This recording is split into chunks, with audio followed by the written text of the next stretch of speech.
All right. How's it going? Painting stream.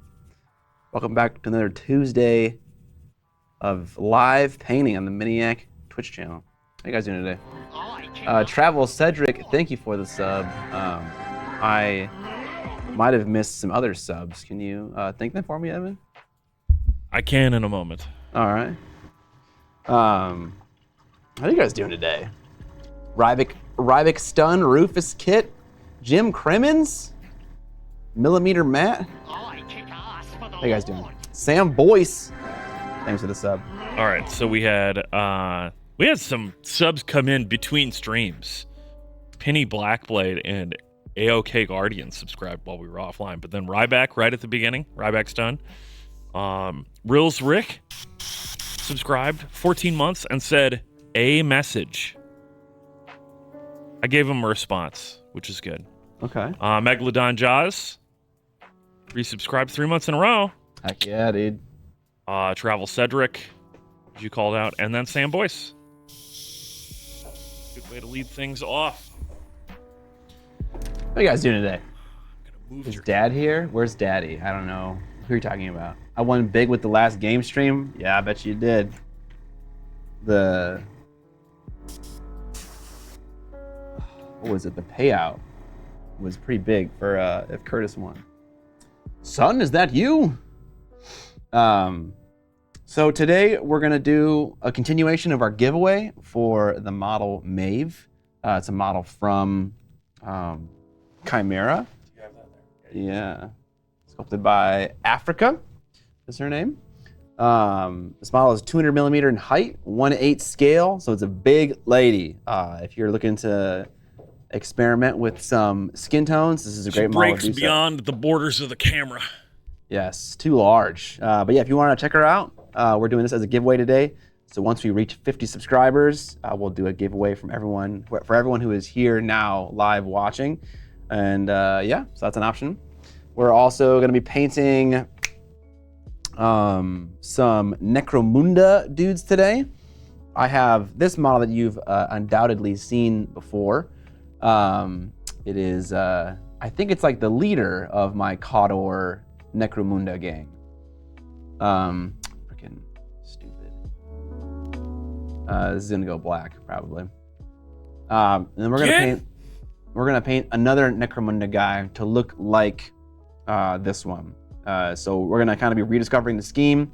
I kind of remember what I did, but not fully. Love that feeling. I know I know what kind of paint I was using back in the day. So I'm pretty sure I know the exact paints. I don't know if I necessarily remember like other things. But we'll figure it out. It shouldn't be too hard. Doug, what up? And then is there some mail time? I got some shorts from HUD, but I want to wait to show those off. It is currently in the laundry, which may give away what the gift was. But if you were here last gaming stream, you already knew what it was. I think I got something else though, but I can't remember it.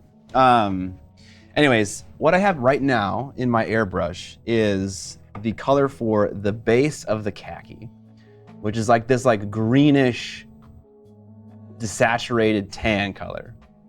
If one was to subscribe, does one gain access to Discord? Yes, you do.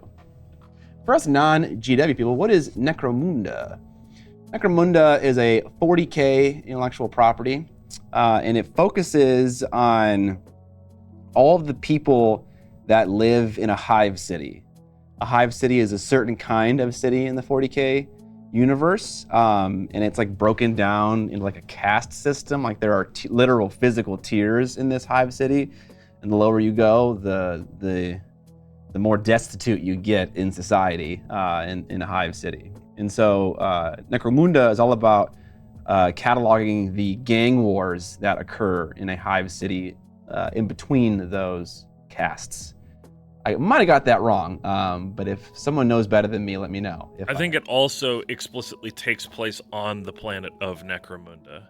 Oh, I didn't know there was a planet named NECROMUUUUUNDA. That is the name of the planet that the Hive City is on, I think. Why NECROMUUUUUNDA and not joining the Cyberpunk Combat Zone hype train for its gang warfare? Is that the one that you're playing, Evan? Yeah. I don't know. This is the one that me and my friends decided to play. But right now, got this nice, greenish khaki color, and we're just gonna base coat it with the airbrush just so it'll go a little bit faster, and then we'll start painting with a paintbrush afterwards.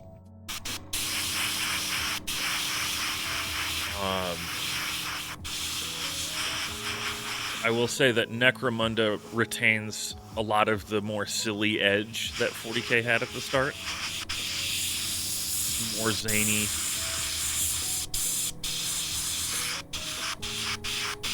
The gangs are all just straight up kind of nuts. I don't know why, but my airbrush, the HPCS right now is just causing an insane amount of speckling. This is like the last time I used it. It started to do this. What up, Skullforge? How you doing? I'm a Relic Blade boy now. Nice. If we sell to both Patreon and Twitch, do we slide into Daddy's DMs? At the top level of the Patreon, kind of. Either one. Either one gets you into my DMs on Discord, basically.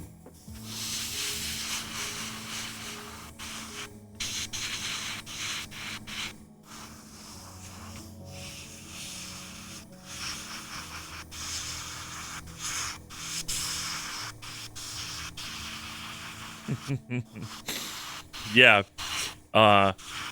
Pete, when Scott got back from Germany, we had to talk about that. The fact that I could not find a working airbrush when I was streaming while you were out of town. Yes. Ad's gonna start in a second, so you better get subscribed if you want to keep watching through the ad. Seconds, oh my god!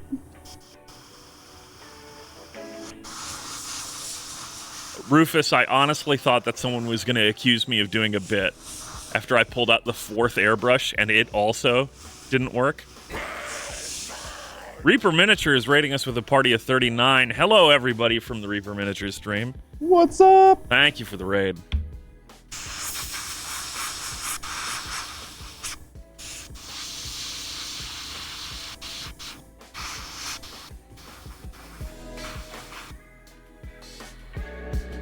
All right, is there any details higher up? Oh, he's got a little pot belly. Make sure to snag that. Scott's got some dry tip. All right, I don't necessarily care about the rest of the model getting base coated, just this light cream color being kind of annoying. Scott's got some dry tip. No, it's not dry tip. It happened the instant that I started airbrushing. And it happened last time too, getting a ton of speckling. And it's for some other reason. It's not your typical reasons for speckling, like the paint's too thick, you're using too low of a PSI. I don't know why it's happening.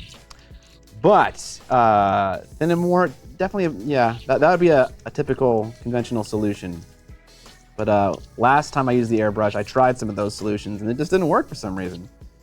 So I think it might be a mechanical issue. It's also like an egregious amount of speckling. Like I've never seen so much speckling in my life. So that also is kind of tipped me off to the fact that maybe something else is going on other than my typical reasons for getting speckling. But I'll figure it out. Okay, so a while back, I asked you guys and also on my Instagram for recommendations on a cooperative board game that mimics a D&D-like experience, because I was mentioning how we played Descent and it wasn't super happy, and I got a lot of recommendations, and the one... None of them were good! Some of them were good. Some of them I played last night, and it was amazing. Ooh. Bent Needle, you're right, a Bent Needle would also do that. But the one that I played last night and worked for everyone in my group was Gloomhaven Jaws of the Lion. That game was really good. We played the first 2 scenarios and we were done before 10 p.m. and we started like, I don't know, maybe at like 7. And so it was fast. And the first 5 scenarios teach you how to play the game. But the thing about that, whenever I hear that as someone, it's like, oh, I don't need that, or it's gonna be boring, right? It wasn't boring, because the first thing that you get to chew on in the first scenario is the most exciting part about Gloomhaven, which is its combat system, I think. So it was really cool. From the very get-go, it was an interesting game to play. And then every single scenario after that, so we've played the second one, and I watched a video for the third one, adds really cool, compelling mechanics that enrich the experience just the right amount to make it not feel like you are replaying the last scenario. And so they've really set it up well. So if you're looking for a game that's mimics an RPG experience, and doesn't have a ton of extra stuff to do on the side, and has a compelling combat system, like right away from the get-go, no grinding, no leveling up required, I couldn't recommend Jaws of the Lion more. My entire game group loved the 2 scenarios we played, and they were excited to play more. So, pretty good.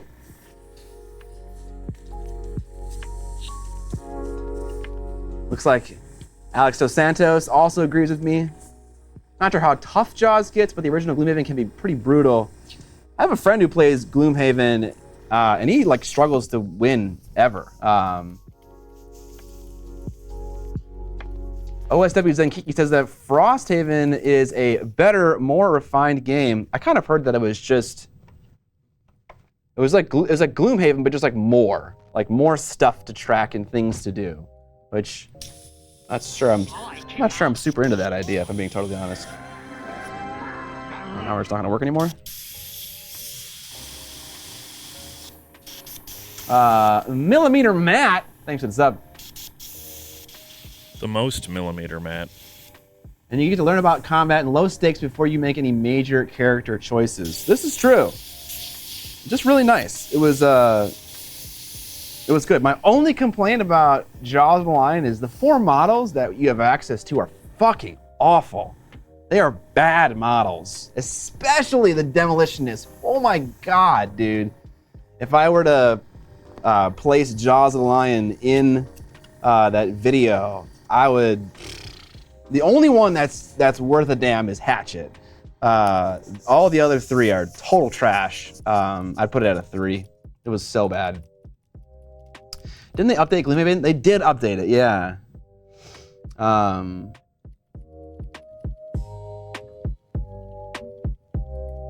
Did Jaws of the Lion get new models?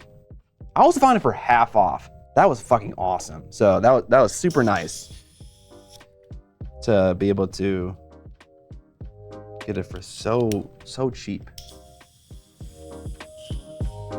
That's the other nice thing about Jaws of the Lion, if you guys don't know, is the setup time is so fast, because typically with like a game like Descent, one second, I'm gonna mute myself. Typically with a game like Descent, doesn't finish his point. He'll get there eventually. Typically with a game like Descent, there's a lot of setup with like all that 3D and cardboard terrain. And I agree with one of my friends said. He said the amount of time invested does not pay out enough immersion to make it worthwhile to burn like 40 minutes like setting everything up. Whereas with Jaws of the Lion, you have this spiral-bound book, and you just set it down, and all of the features are in the pages of this booklet, and they're just ready to go. And so you deploy your characters. You might put a couple coins, a couple traps down on the ground, but it's super snappy. So it was really good. I really liked it. Okay, I airbrushed the cream-colored parts, but let's get a base coat on the green stuff just to kind of help us visually. I think they have some STLs for new minis. That'd be cool to see. Yeah, honestly, Jaws isn't that expensive for what you get. They did have new minis. Okay, cool. And they're still open for late pledges, apparently. Awesome, that's good to hear. All right, so I know for a fact that on the green, like upper part of the guy, I used my favorite green colors from Scale 75. So Arden Green, Sherwood Green, and then Autumn Green in a triad. So that's what we'll go. We'll start with a nice little base coat. I also glazed in red leather to make the shading a little warm. And a great question might be like, why not just start with red leather and layer up from there? And it's because I would need to build up so many layers of transition to get to the green I want to get to. It's much better to just do the green and then glaze in a little bit of warm magenta to kind of get that interest, as opposed to trying to build it into the blend from the beginning. At least that's been my experience. Hey Scott, I hope you're well. I almost picked up an old metal blister from NECROMUUUUUNDA at my friendly local game store the other day. It was in a dusty corner. Yeah, I love it. I love it when I go to a friendly local game store and I find like some ancient, like just product sitting around in a corner that no one's like seen for like a long time. Like that's always so fun to find that stuff. Ryan Laucott was the first designer publisher I saw do that in a board game, but I have seen D&D battle maps and Spiral Bound books for a long time. Nice.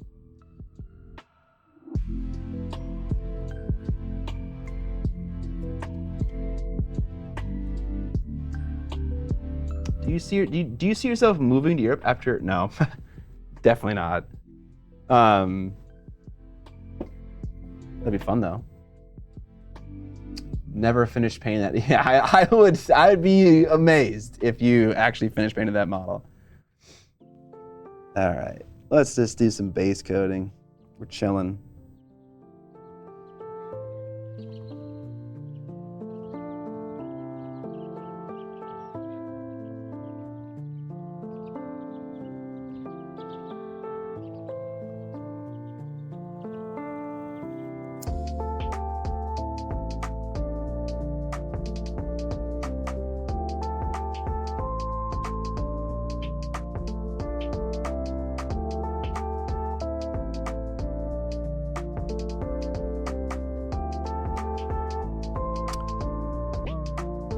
How many squads have I finished this year? I don't know how many squads I've finished.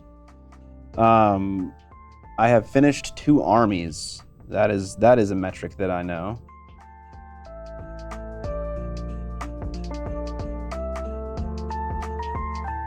You don't have squad goals? No squad goals. My squad has already met my goals. Damn. They just keep doing what they're doing.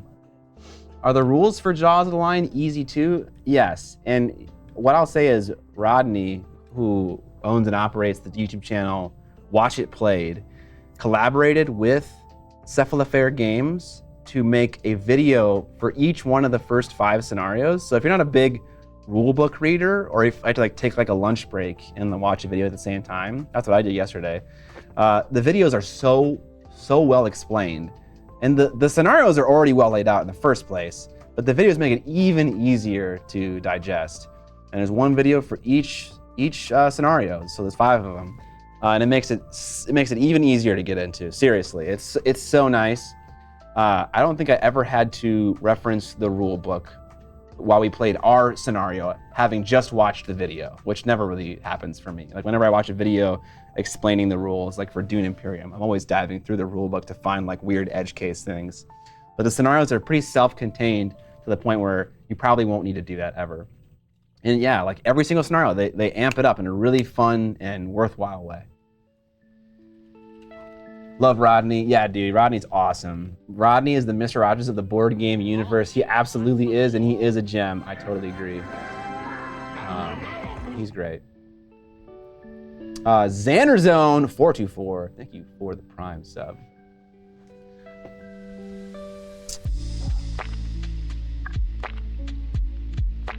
Let's talk movies, chat.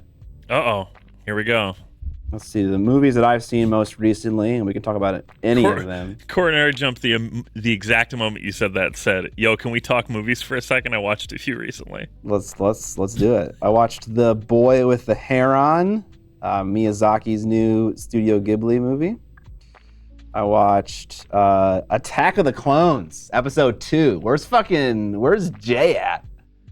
I know he loves the prequels. And I also watched the comedy by the SNL boys, the three newest ones. It's called like something about the Treasure of Foggy Mountain. Please don't destroy, the Treasure of Foggy Mountain. I think those are the 3 movies that I've seen most recently. AOTC is worse than any sequel. Legitimately awful. Horrible movie. Board gamers and hobby wargamers are an interesting Venn diagram. 4 times this week. God damn, Atsu. Out of context, that statement sounds very different. You gotta be real with it on the boy and the heron. Okay, so real talk. I've seen. Okay, base coat and talk, Scott. You can do this. I have seen. And stay out of the camera shot. And stay out of the camera shot. Wow, so many things that I'm being asked to do right now. Multitasking. I have seen Spirited Away, Princess Mononoke, and The Boy with the Heron. So that is all I've seen from. That's it. Studio Ghibli. Yep. And when I watched Boy with the Heron, it felt a lot like Spirited Away. And I asked a couple other people who are more experienced than I, and they actually agreed with that assessment. It's much. The narrative is much harder to grok. Like, it's not like super obvious what the storyteller is trying to tell you. It's a little bit kind of more out there. It's very fantastical. Like, the imagery is super cool and really awesome to look at. A little bit slower. It's a little bit slow in the story department, but I didn't really mind that. But just kind of like, I found myself asking the question, what? Like, a lot while watching the movie. Very confused. But that doesn't mean it's bad. It just means I need to watch it again, you know?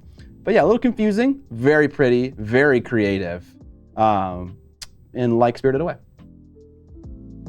I know I've heard so much about Howl's Moving Castle. I definitely need to watch that one at the very least. Rufus Kid. Grok is pronounced like oak? Says who? Grok? It's definitely Grok. How was Foggy Mountain? It was all right. It was kind of bad. I wouldn't recommend watching it. But it wasn't offensively bad. There were a couple good, genuine laughs, but otherwise it felt very forced. I don't know. As long as it's not like Graves of the Fireflies. I'm still recovering from that. I don't know what that one is. Oh, yeah, Scott, you'd love Grave of the Fireflies. It's a very heartwarming picture. I mean, it really warms your whole body.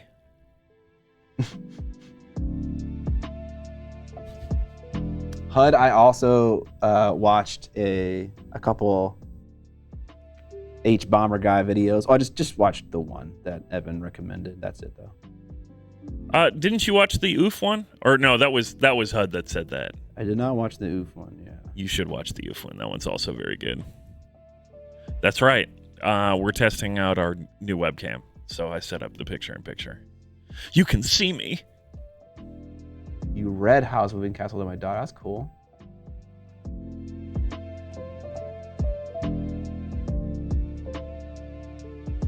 About Attack of the Clones.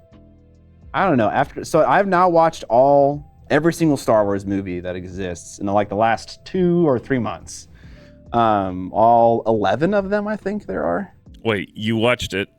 So you watched Phantom Menace, Attack of the Clones, but I watched them out of order. You watched Revenge of the Sith before those? Yeah. Because I was kind of just like, which one do I want to watch?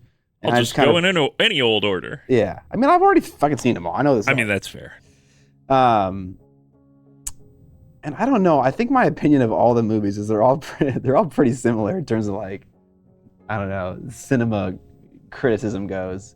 The trilogy stories, like the movies as they act in groups of 3, those I would definitely rate differently. Like, my favorite one is definitely 4, 5, 6. We did this yesterday with my friends. If I had to rank the trilogies out of score of 10, 4, 5, 6 I would give a 7. 1, 2, 3 I'd give a 6, and 7, 8, 9 I would give a 3 or 4, like something really low. But yeah, I don't know. I feel like I remember hating the prequels a lot, and they weren't that bad. I don't know. They're pretty rough. I don't know. There's some like cringe acting. There's some cheesy dialogue. Some cheesy dialogue. It's like, but the thing about it is, like in Star Wars Episode 4, 5, and 6, we call it campy instead of cringe. What's really the difference between campy, shitty sci-fi 80s dialogue and cringe 2000s dialogue? It's kind of the same thing. I don't know. I hate sand. Yeah, of course, the classic line. I mean, camp is the difference between camp and cringe is how attractive you are. See, kinda. Also, campy equals nostalgia. So Yeah. maybe cringe. Maybe like in 20 years when we're all watching episodes 1, 2, and 3, we're gonna think they're fucking works of art. I don't know. No, I don't think so. I think camp also has a certain sense of overt melodrama to it, like intentional, which the prequel trilogy does have. But yeah, Mike Genie nailed it. The problem with the early movies is that there's no Lobot in them. Yes. And until Lobot makes an appearance, it's just generic space fantasy. And then Lobot shows up, and it's like the Riz on that guy is out of control. The difference is a team that put Lucas on a pedestal and never stopped him from doing something stupid, and a team that was collaborating with him. That's fair. That's definitely true. I mean, the pushback that he got on dialogue in particular in 4, 5, and 6 was very significant. So there were a lot of on the set minor rewrites that just made things, sound like words that people might actually say. See, that's not. I didn't feel that way when I watched the prequels. I wasn't like, man, that's a phrase no one would ever say if they were human. There was some cringe stuff, like particularly with Anakin and Padme. Like that was rough at various moments. But it wasn't like they were saying things that humans wouldn't say. I didn't ever get that vibe. And it's hard for like people like you guys to remember like the specific examples of terrible dialogue, but the prequels are absolutely that bad. The sequels suffer from bad planning, but are independently well executed. Bad acting, bad dialogue, nonsensical plots, a cartoon rabbit that steps in the Dookie. Yeah, I don't know. I don't feel that way. There's a lot of pieces to this. The sequels have internal huge script problems as well, where nothing is accomplished, no character growth is achieved. They feel like giant wastes of time. I don't feel that way about the prequel films. And that's one of the key things that I will give them, is that the plot in them feels like it moves, and the decisions that the characters make actually kind of make sense, other than the fact that the core conceit of the plot of like, man, the Jedi really must be quite bad at their job, and it never really hones in on that one of their quote-unquote closest allies was actually a Sith Lord the whole time, and they were all kind of just too clueless to be able to notice it. A deserved fall, if there ever was one. Yeah.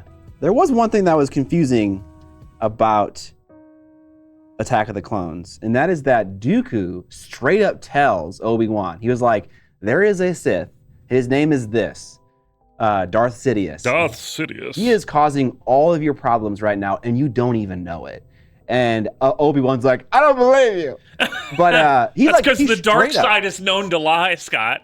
You can't believe it's lies. Is that so? But like, is Dooku really risking it all just to fuck with Obi-Wan a little bit? Because like that's his master. He like then immediately goes and reports to him, and he knows who he is, and he knows he's Palpatine. He knows he's Darth Sidious also at the same time. And so it's like, why would he risk just telling Obi-Wan that? Is it just to fuck with them? It's really that dumb. Dooku is risking it all. Like, yeah, okay.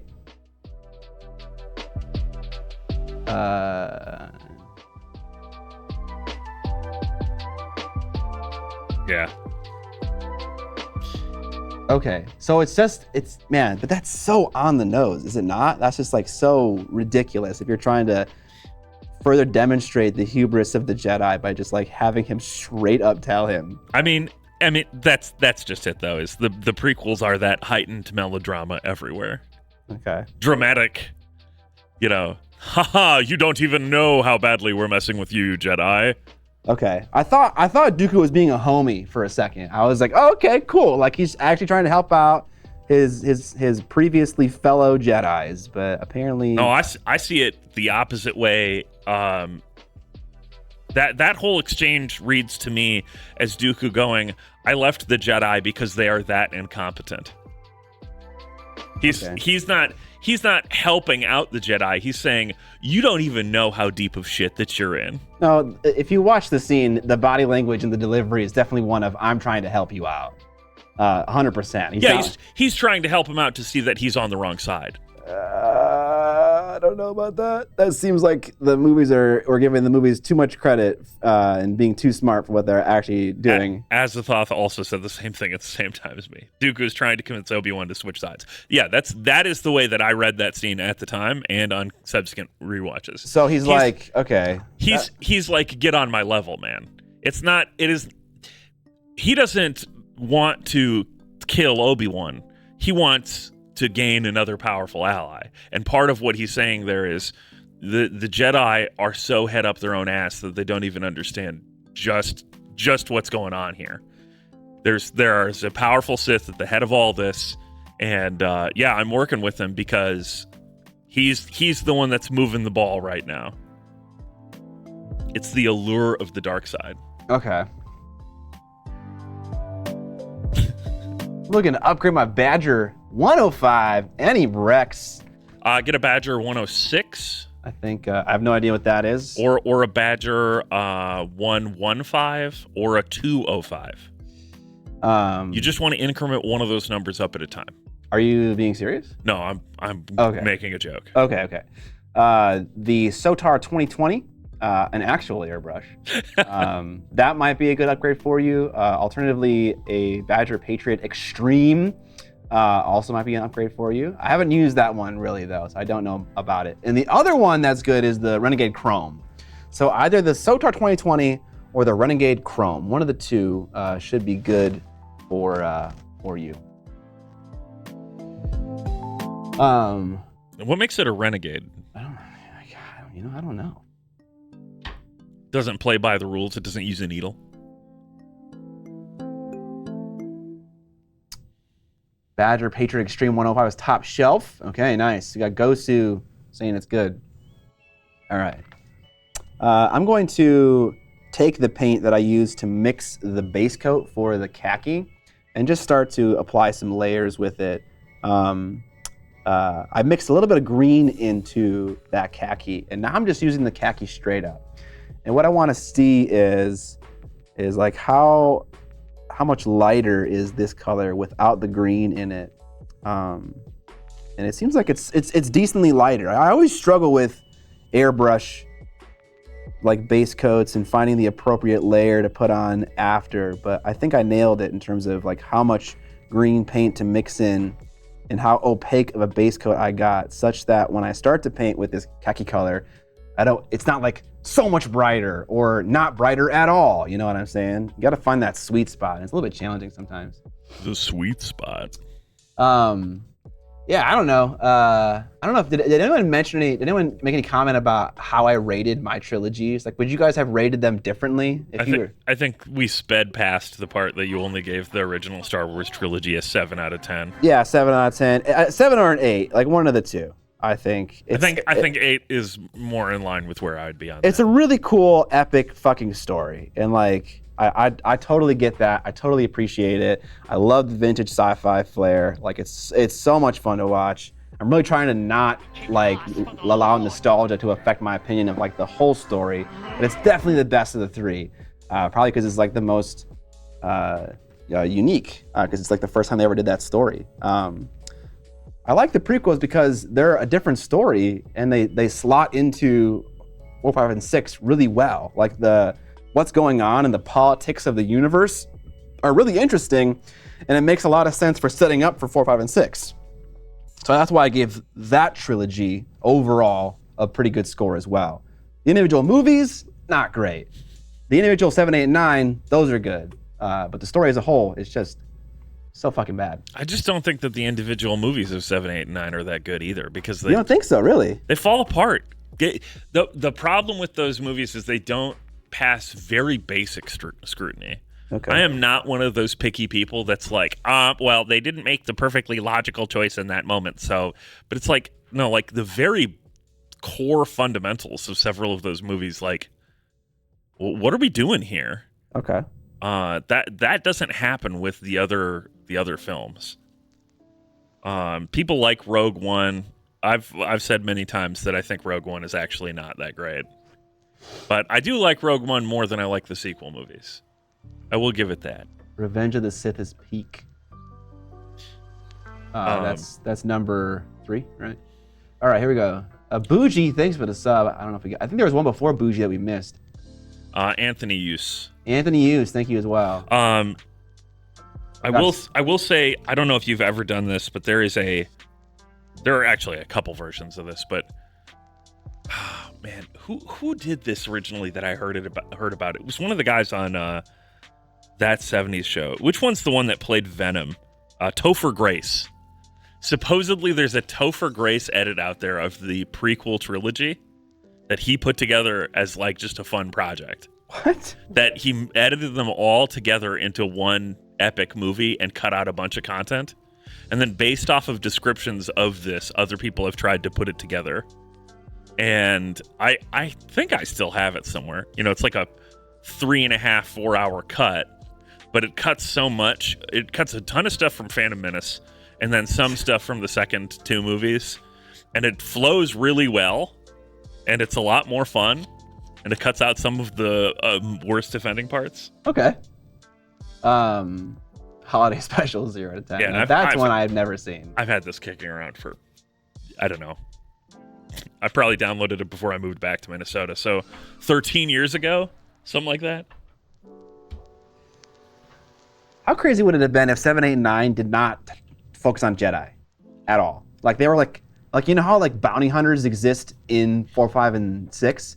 What if Jedi existed in 7, 8, and 9 in the same capacity that bounty hunters did in 4, 5, and 6? You mean like if they basically made The Mandalorian, but as the movies? Well, where the Jedi are known to exist and show up a couple times, but basically it's not at all about them. Yeah, it isn't. The main characters don't need to be bounty hunters. But what I'm just saying is that like the Jedi are a side character, and we just look at a totally different part of the universe. Not even Jedi, because like originally when I was thinking about 7, 8, and 9, I was like, oh, why don't we like see like something totally different, like a different Jedi story, you know, a different timeline. It's like, well, what if we don't even do that? Like fuck that altogether. Like something entirely different. Is Star Wars synonymous with Jedi to the point where a new trilogy would have to focus on them? I don't know. Yeah, I mean, this is sort of also one of my problems with Rogue One is it's like they're like, we're not going to put any Jedi in the movie, but we will put a blind guy that fights using definitely not the Force all the time.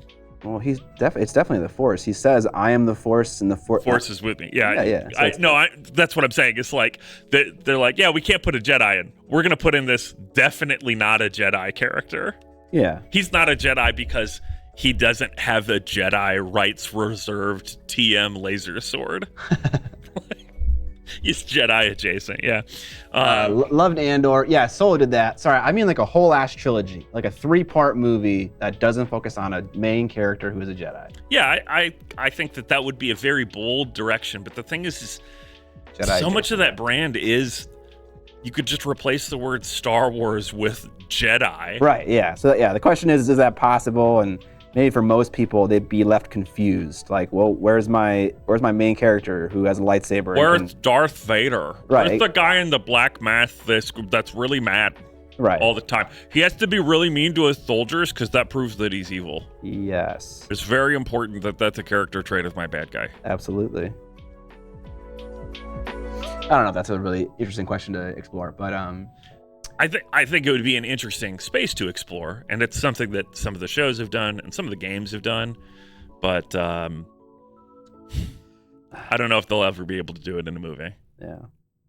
Skullforge, I agree with you. I think that that prequel catch up in the beginning of Obi-Wan is pretty good, and like most viewers, I think that their duel at the end of the show is very cool as well.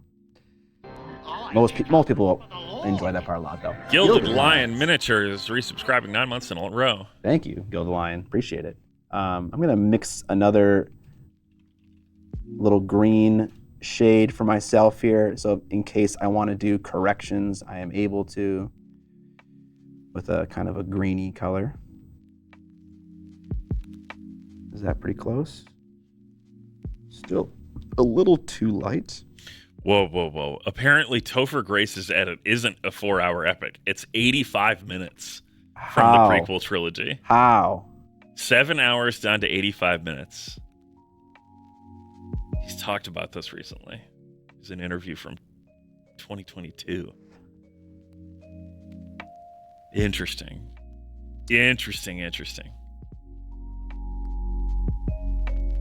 Is this where we need to start another movement? Where instead of it's release the Snyder cut, it's release the Topher cut? Release the Topher cut, yeah. Yes, I think we need to do that. 85 minutes of good movie sounds about right for the prequels. Damn.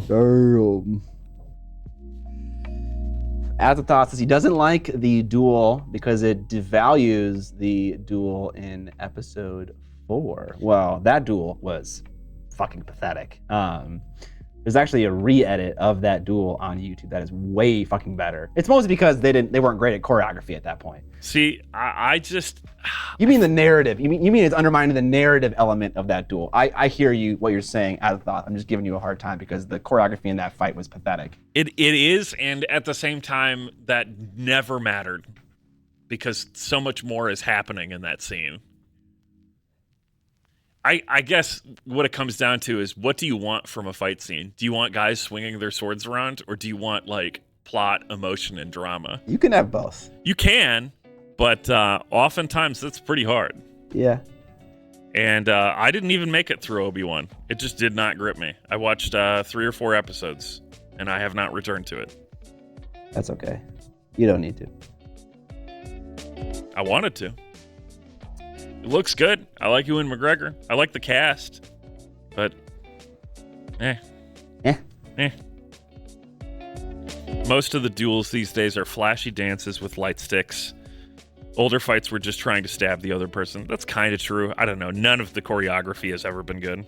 The stuff in the Phantom Menace and stuff is very flashy, but there was that great deconstruction of it where it just kind of shows that it's very, very stage choreography where none of their strikes would actually hit the other person if they missed the block, which means the strike was just a pointless flourish. But that's true of most sword fights on film. Yeah, I don't know if we like that. That's like trying to find something wrong with it. I think if they operate in a movie capacity and they're exciting and fun, then the choreography is doing its job. I rarely find any of them exciting and fun. I think the only 2 duels that I actually find exciting and fun are in Empire Strikes Back and Return of the Jedi. The fight sequence between Vader and Luke in Empire Strikes Back is the peak of like everything in the series as far as action scenes is concerned, because it's so clear what's going on without needing to be flashy. It is very direct and it makes sense and it's good and it's kind of brutal, but not quite. But like Vader's absolutely dismantling Luke the whole time. And there's like stuff happening in that fight scene that if you just had them like swinging their swords around in circles and stuff, probably wouldn't be able to happen. The tension wouldn't be there. Fair. They always end up talking about fucking Star Wars. Well, that's because all you do is play Star Wars video games. This is true. For those that don't know, Scott did a secret stream.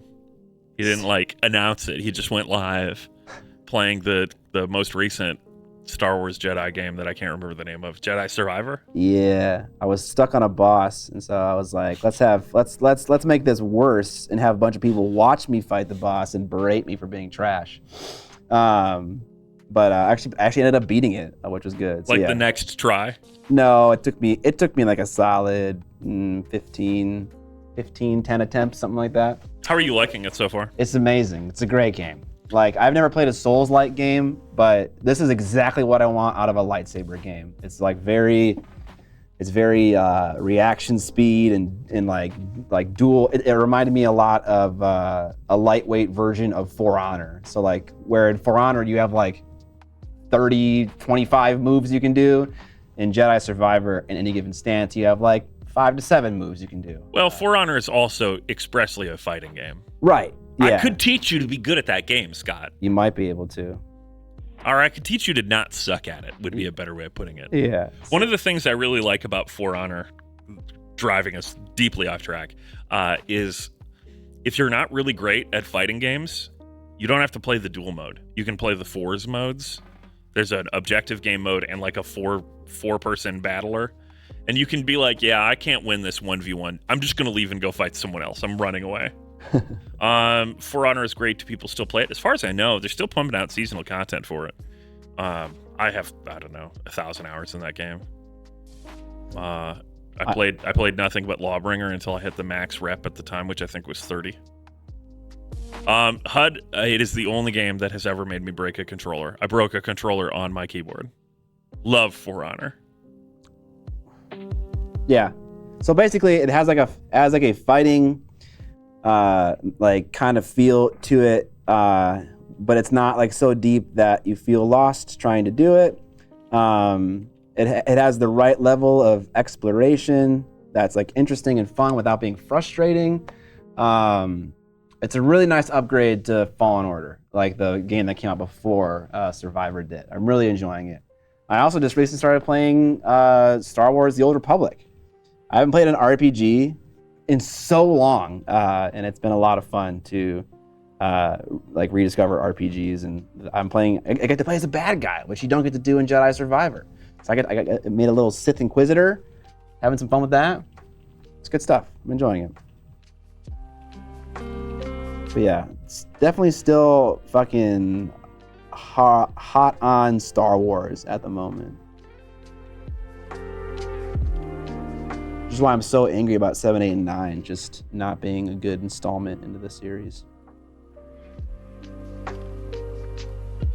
Other than the initial cast, I have basically nothing to say about those movies that could be even mildly considered positive. I do like their casting choices, though. And then they didn't do anything interesting with them. And that cast got a lot of hate for basically no reason. Yeah, I don't think the cast was an issue at all. Yeah, there are some people that got very mad for various reasons. It's like, nah, they were fine. NGC 5128 subscribed with Prime. Thank you, NGC 5128. Scott is reading chat, is he? That is Evan's job. He lets me know if there are any questions that I am missing. Or I just ignore chat and instead, do other stuff. Don't do that. I'm going to go online and download viruses. Please. BRB hacking. Yeah, if you have a question, let me know. Do our best to respond to all the questions. You know what we should do next week, Scott? What's that? We should do a hobby helpline. All right. End of the year, Christmas season. Trying to get things done, get some feedback. We haven't done one of those since last year, I think. Yeah. Maybe that was very early this year. Get more RAM for Scott's Minecraft server. Scott, we should start a Minecraft server. I do not like Minecraft. What? From a gaming perspective. Scott doesn't like building things. Scott doesn't like Legos. Scott hates all the things that we like. Ash donated $5. Hey, Scott, what would be a good material texture paste to imitate tree bark on a 2-inch dowel rod? Tree bark, eh? What I would do, actually, outside of like trying to sculpt something that looked like tree bark, what you could do is you could take a wire brush to it and scrub down the length of the dowel rod, so vertically, to get some striations. And then you could burn it. And I found that when you burn the wood, it like the chunks that it creates look like small pieces of bark. And then if you seal it in with like whatever, varnishes, paint and stuff like that, you might retain the texture while losing like the little fuzzy, tiny, out of scale bits. So I might get a dowel rod and just try to burn it a little bit and see what that does. Not the one you're currently using, obviously, and then go from there. Was that a ridiculous idea? I don't know. That seems like it's worked for me in the past. Not trying to mimic bark, but whenever I burnt the wood, it looks like bark. I don't know. 2 inches seems kind of big, but I guess it depends on, are we talking about diameter or radius or circumference? My God. My God.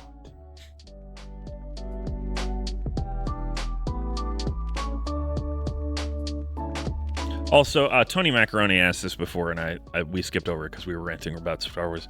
He wanted to know what kind of compressor you're using on your airbrush. You just have like a generic one, right? I have a generic one, yeah, that I bought when I bought my first Masters airbrush. And I also, at home, and I haven't had the pleasure of using it yet, I have a California air compressor, which is very large and very quiet. But it's like 4 times the size of this tiny little one down here. Is it like a pancake compressor or something like that? No, but it might as well be, it's the same footprint as one. It still looks like this. It has like a cylindrical compressor and tank on it, but it's just big. Yeah, open link, please.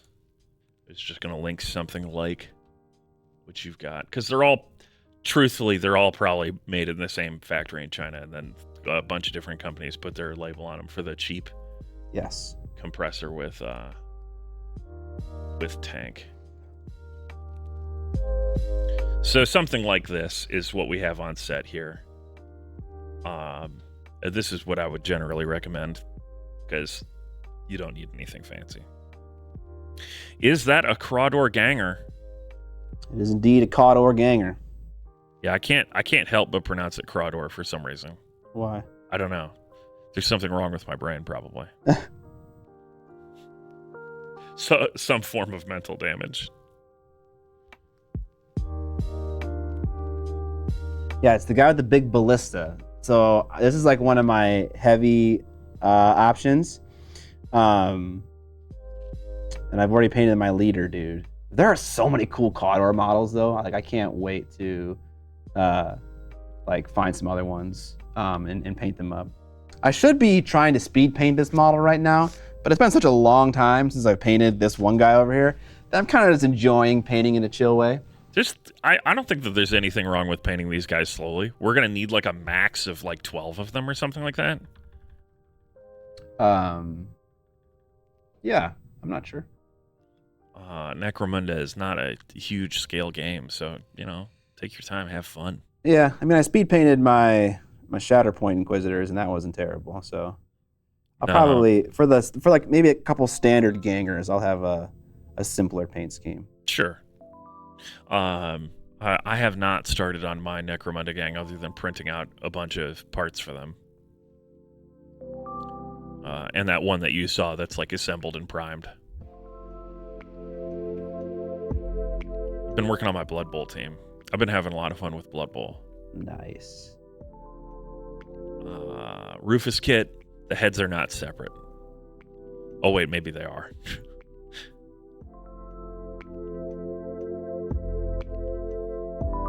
I play dwarves on brand. I'm also playing dwarves in Necromunda.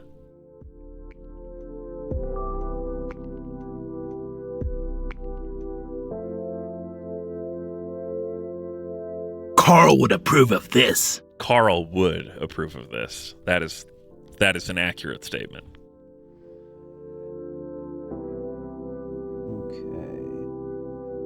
My Juve, Lil Nugget has by far the highest kill count in my gang. Interesting. Lil Nugget. Lil Nugget. All right, and now we've finished layering up. And the farther we go with this, like the faster it's gonna get. So like this first layer should take the longest. This is Light Earth from AK Interactive. This is definitely not the paint that I used previously, but I don't think it really matters that you nail the correct cream color. I think if you get the right shadow color right and the right highlight color right, then you're probably fine. Cream is the easiest to highlight with. Yeah, I'm just gonna mix in white. Because the cream always rises. Okay.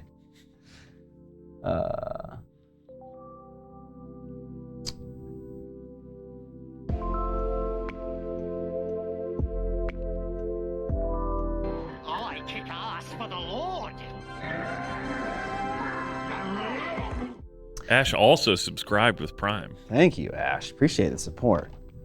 We're halfway to our giveaway of that Chimera Maeve bust, which you could fondle and show off on stream. Fondle?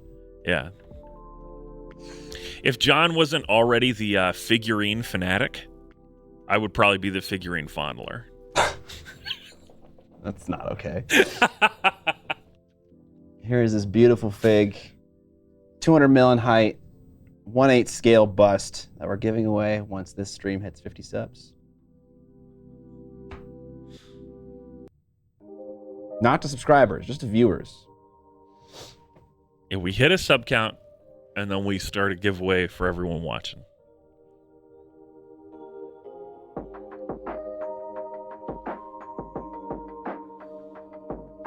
All right. Will you include a plinth with it? Sure. Yeah, why not? I did order $1 million worth of plinths that I can't pay for, so. That's good. Well, they don't exist, so. Okay, now we're gonna do some highlights, and it's really important to make sure that we don't go too bright too fast, because it's gonna be challenging to blend up to this brightness, especially in areas like over here on the thigh, which is like a very large volume. There's no wrinkles right here in this specific spot.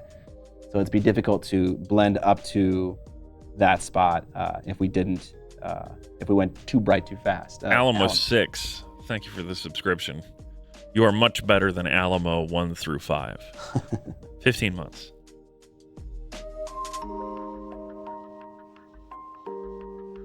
Seems pretty good in terms of brightness.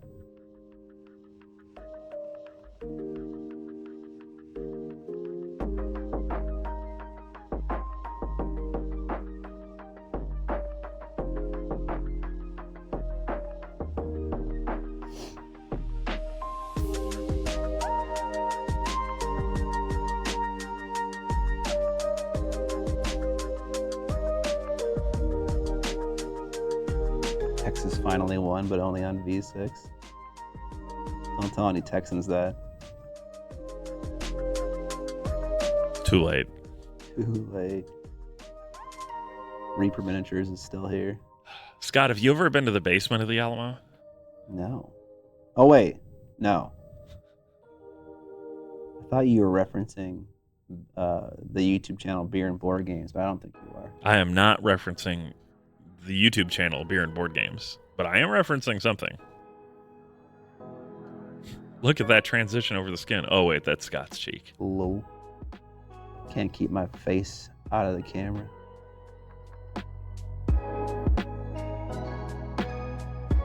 Can't keep my face out of the camera, but can keep my camera out of the face. All the time. It's deep.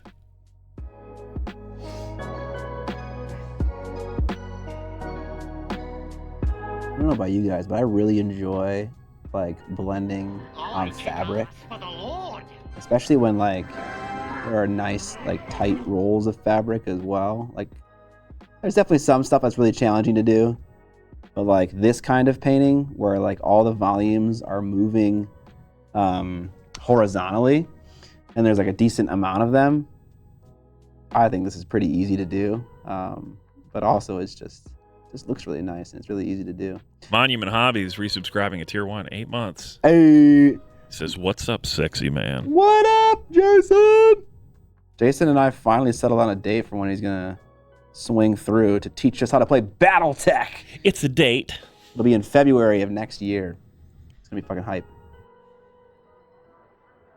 Yeah, next year is coming soon.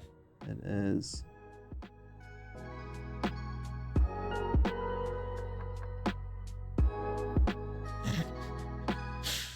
Monument Hobbies and Miniac, kind of a thing now. Kind of. Scott, is the new masterclass you're working on a standalone thing, or is anyone who's interested should take the Duchess class first? No, I would wait to do the Ranger thing first. I think the only reason to buy the Duchess masterclass course at this stage is if you are interested in how I painted the Duchess, not necessarily in the surrounding info. The new course will teach you how to paint the Ranger, obviously, but have more thorough info surrounding it as well.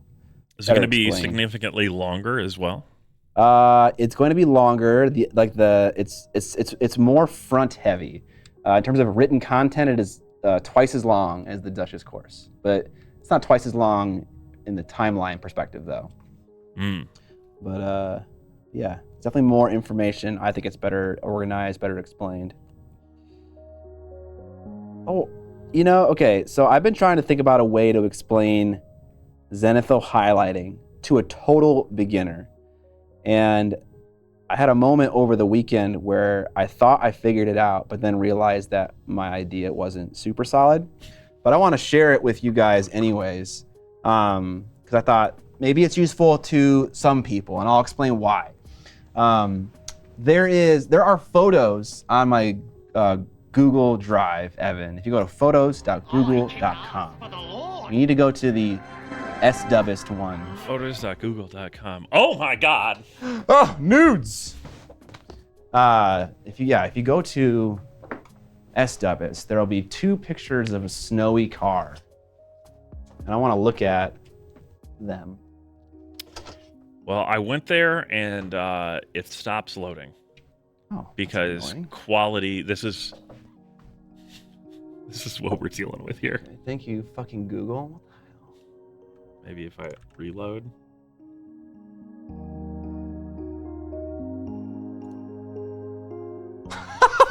$500. That's an error. Sweet. Okay. Well, I'll keep working on this in the meantime. Let me just explain. You can use your words to try and describe. Yeah. I ate a banana in your honor yesterday. Awesome. Thank you. Monument Hobbies wants a Duchess. Oh, absolutely. We can hook him up with one. The Idiot Painter, thank you for the sub. Appreciate it. Okay. So I can close this browser entirely right now, right? Yeah. What I was thinking about highlighting, and the reason why this doesn't work is because I think it only snows in certain parts of the world. But the way I explain highlighting is I do it in a very mathematical way. And I think a lot of people, even though in my head the explanation is very simple and very basic, I think when a lot of people start to hear words like tangent or like degree, degrees, or stuff like that, they kind of just tune out immediately. And so a different way to explain it, I think, is necessary for those kinds of people. And I think an interesting way would be to have them imagine how snow falls on, say, cars, for instance. Cars have lots of angular shapes, but also rounded shapes. Think about like a passenger side window. It has a nice subtle curve to it.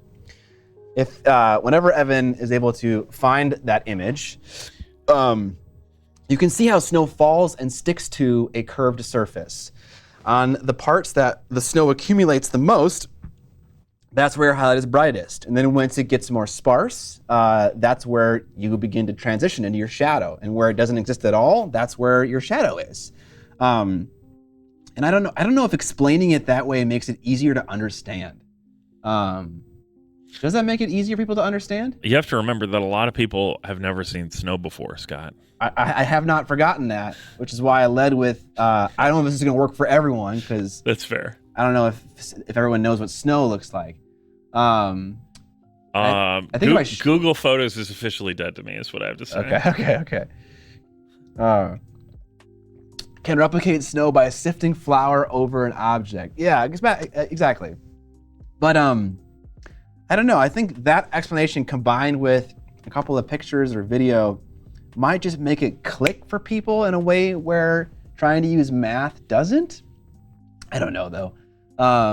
You guys can let me know because you're the people that I would be explaining to anyways. Does that make it easier to understand? Once we see the picture, if that ever happens. The only thing I can get it to show me is if I go to explore, it shows me the people that you're connected with on Google.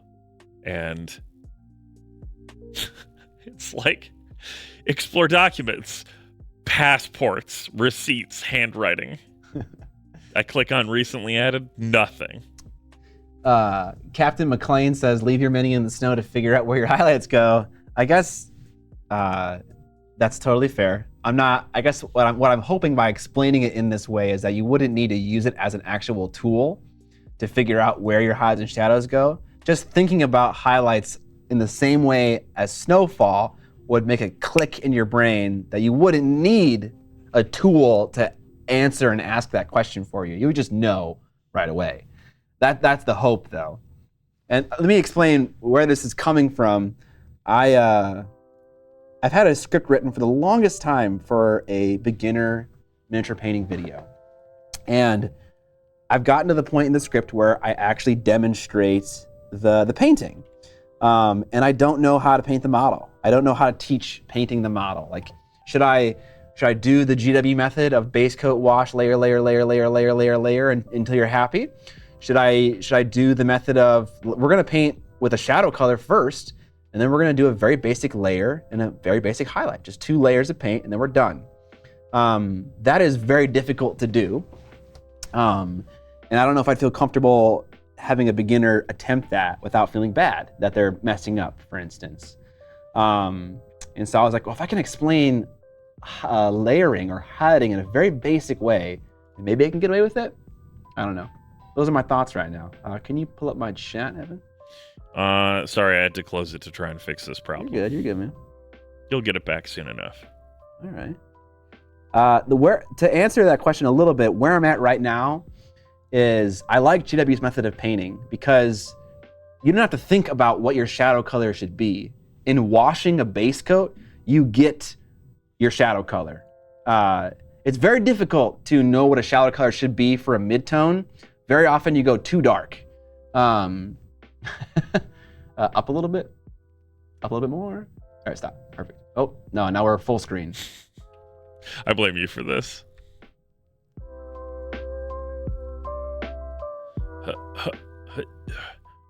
Stop. Up. Stop. Right there. The base wash highlight technique is very beginner friendly. It's caught on for a reason. The other alternative would be slap chop. Slap chop? I don't think I want to do slap chop. I don't think that it grows into any usable skills. I agree. Slap chop and similar techniques are a great way to get a pretty good looking model pretty quickly, but the only way to progress beyond it is to basically just repaint the whole mini.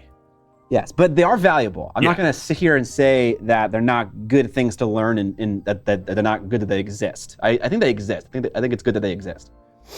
But for teaching a beginner who wants to get into miniature painting as like a hobby, I think I would have a little bit different of an approach.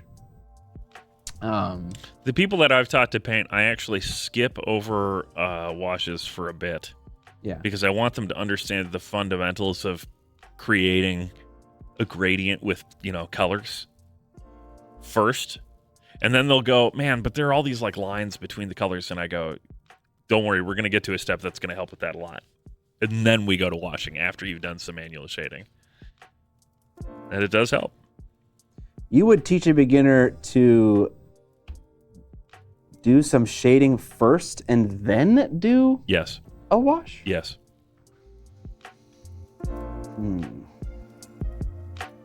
The reasoning behind that is twofold.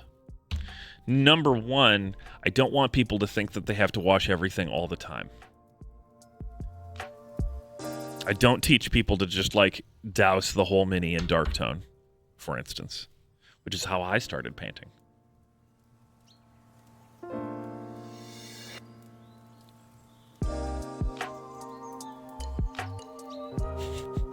Cornflake justice. Whoa now. Head nod, Alex. See you, man. I feel like the only way I'm going to be able to show people this photo, although the moment may have passed, is to jump on your other computer, download it, put it on the NAS, and then send it over here. Don't do that. I was Google considering. Photos just doesn't work on this computer, apparently. Nah. Got my phone, honestly. You get my phone, Alex? Thank you. Moment has passed. The way I was taught beginners how to make cocktails when I was a bartender was that you have to learn the absolute basics first and then have them down and then know all the rules by heart before you can start to bend and break the rules. Like, I think that's solid advice. I just don't. I see wash steps, oftentimes short-circuiting the way painters think and progress. Yes, adds thought. You're very right. And the assumption that I'm making with this video, and I'll make it clear in the beginning of the video, is that this is a person who wants to explore miniature painting as a hobby for the joy of it and not as a means to an end. Man, that Zenithal highlight on that minivan looks great. Doesn't that kind of look nice? Like you can see how it starts to get more sparse right there and then totally gone right there. But it's like, there's more opacity of snow, if you will, at the top. And that texture. Yeah, the texture, okay, whatever. See you, Alex. And then on certain hard angles, you have like a highlight and then a hard cut. There is no snow. It's less of a gradient. It's just nice. I liked how it worked out. It looks like the stream died. Did it? I don't know. I'm seeing a couple F's in chat. Mini F? No. Maybe it's not. There's not an issue. God needs to thin the airbrush more. No, that was after the mini F. Okay, I don't know. I didn't see any blip on our end. Okay.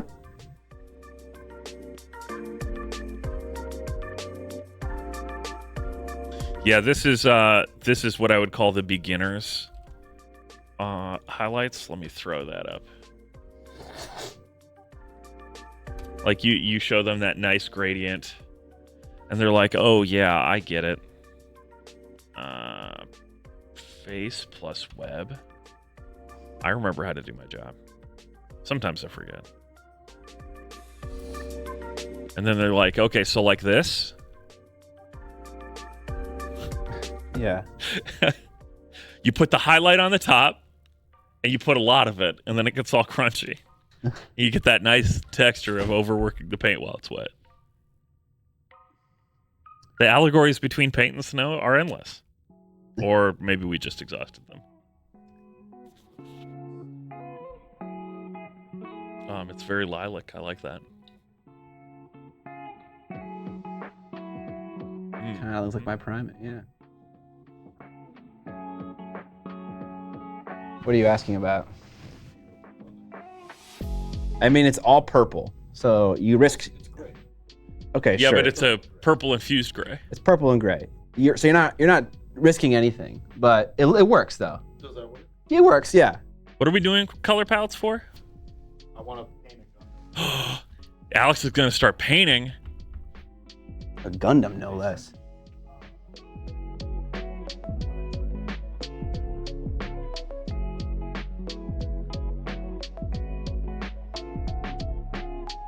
Sick. See ya. Yeah.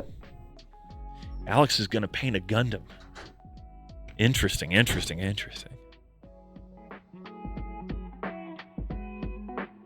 Too bad you can't just heat the paint up a bit to smooth it out. That sounds like a hobby product opportunity. Instead of wet blending, it would be hot blending.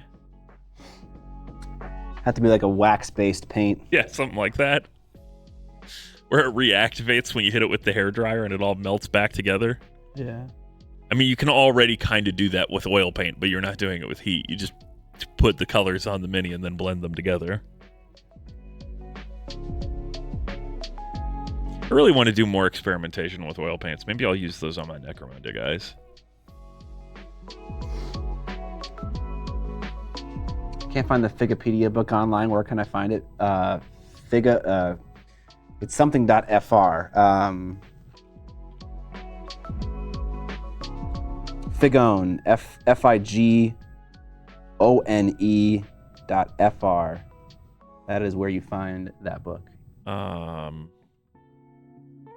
Is it? I definitely typed that. Oh yeah, okay, it worked. It took a long time to get there. Not a great website. Well, I mean, it's also so far away. You know how much longer it takes the signal to get to France and back, Scott? I mean, there's some truth to that. It takes that's what ping is, right? Exactly. It takes like 2 to 3 times as long. 400 milliseconds. Probably less than that, honestly. Are we saying what's noosh? Try Noosh. That's one of the new products from Pro Acryl. They introduced just like the weekend after Black Friday. Okay. They introduced their line of fluorescents, which they have at the source now, and I have not bought yet, but I mean I have to keep the collection going strong. And then there's Noosh, which is their, I guess you'd call it a medium. I don't know. But it seems to be something that gives your paint a long, really, really long working time that you can use to do effects similar to oil washes. Okay. Yeah, it's a non-oil wash, but it performs like an oil wash, kind of. I had this conversation with I think there was someone on my Discord who was like, "What do you guys think of this product?" And it was a Liquitex product that you spray onto your palette, and it like, oh yeah, like the hydration thing. I don't know what its goal was, but basically, my thoughts on painting products in general is that we haven't seen a legitimately new painting product in such a long time. That everything that comes out tends to be just a combination of like medium, a retarder, and a flow aid. Like those three things just used in different like ratios.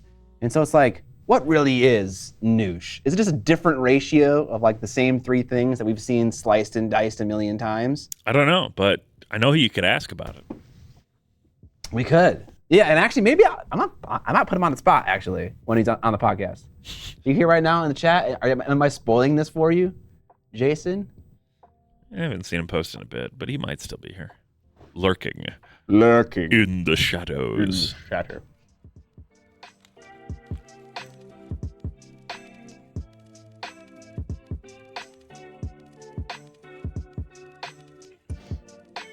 I mean, painting has been an artistic medium for thousands of years, and painting has been around for 100 years at this point. What kind of breakthroughs do you? I mean, I don't know.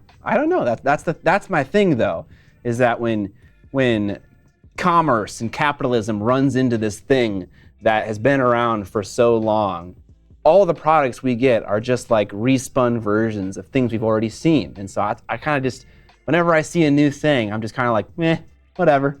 Yeah, that's somewhat true. So you're kind of explaining how I feel that thought, that it's not, it's not necessarily anything new we're discovering. On the other hand, there are the incremental improvements where some things are just better now than they were 10, 20, 30 years ago.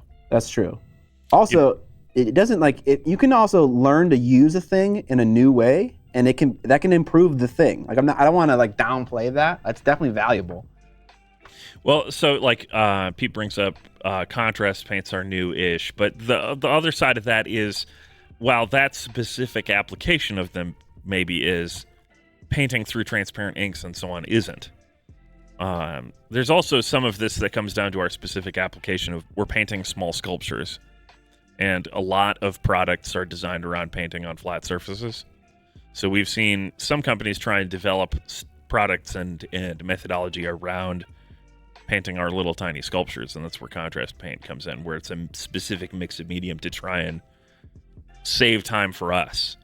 The contrast paint isn't really a new thing. It's just a specific type of transparent painting technique. So new-ish, I agree. Newish? Maybe Newish? Noosh?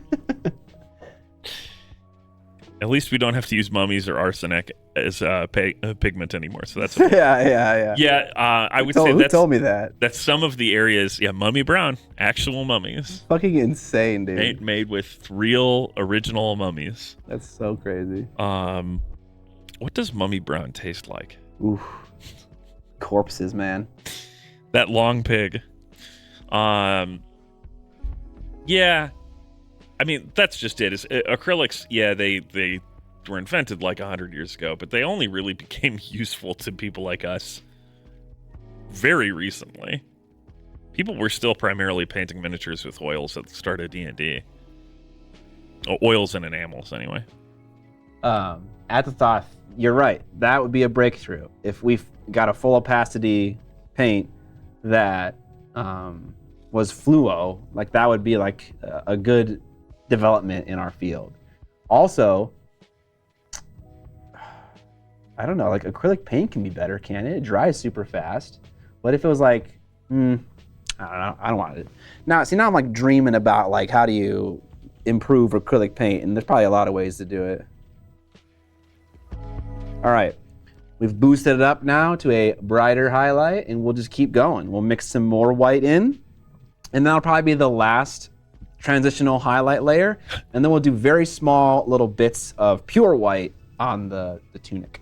Acrylic with flavor crystals. Flavor crystals. It's almost as good as my shampoo. It's got knowledge crystals. Knowledge crystals. It's Sham-Brain. It's shampoo for your hair and your brain. Oh my gosh.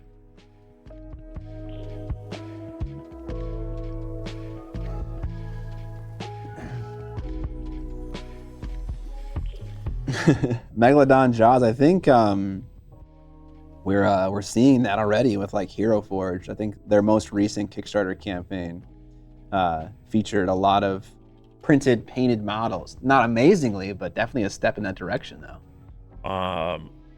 Yeah. Okay. Let's see here. Oh my God, they start at $45. I think I have, like, because I backed that Kickstarter because I was more excited about the things that they would add to the builder as part of their stretch rewards. I was like, yeah, more options for that, please. But nope, that's not the right one. There we go. Yeah, I should zoom this in a bit. So this is what they look like hot off the press, apparently. Is there a picture that's not for ants? No. And part of Those the look terrible.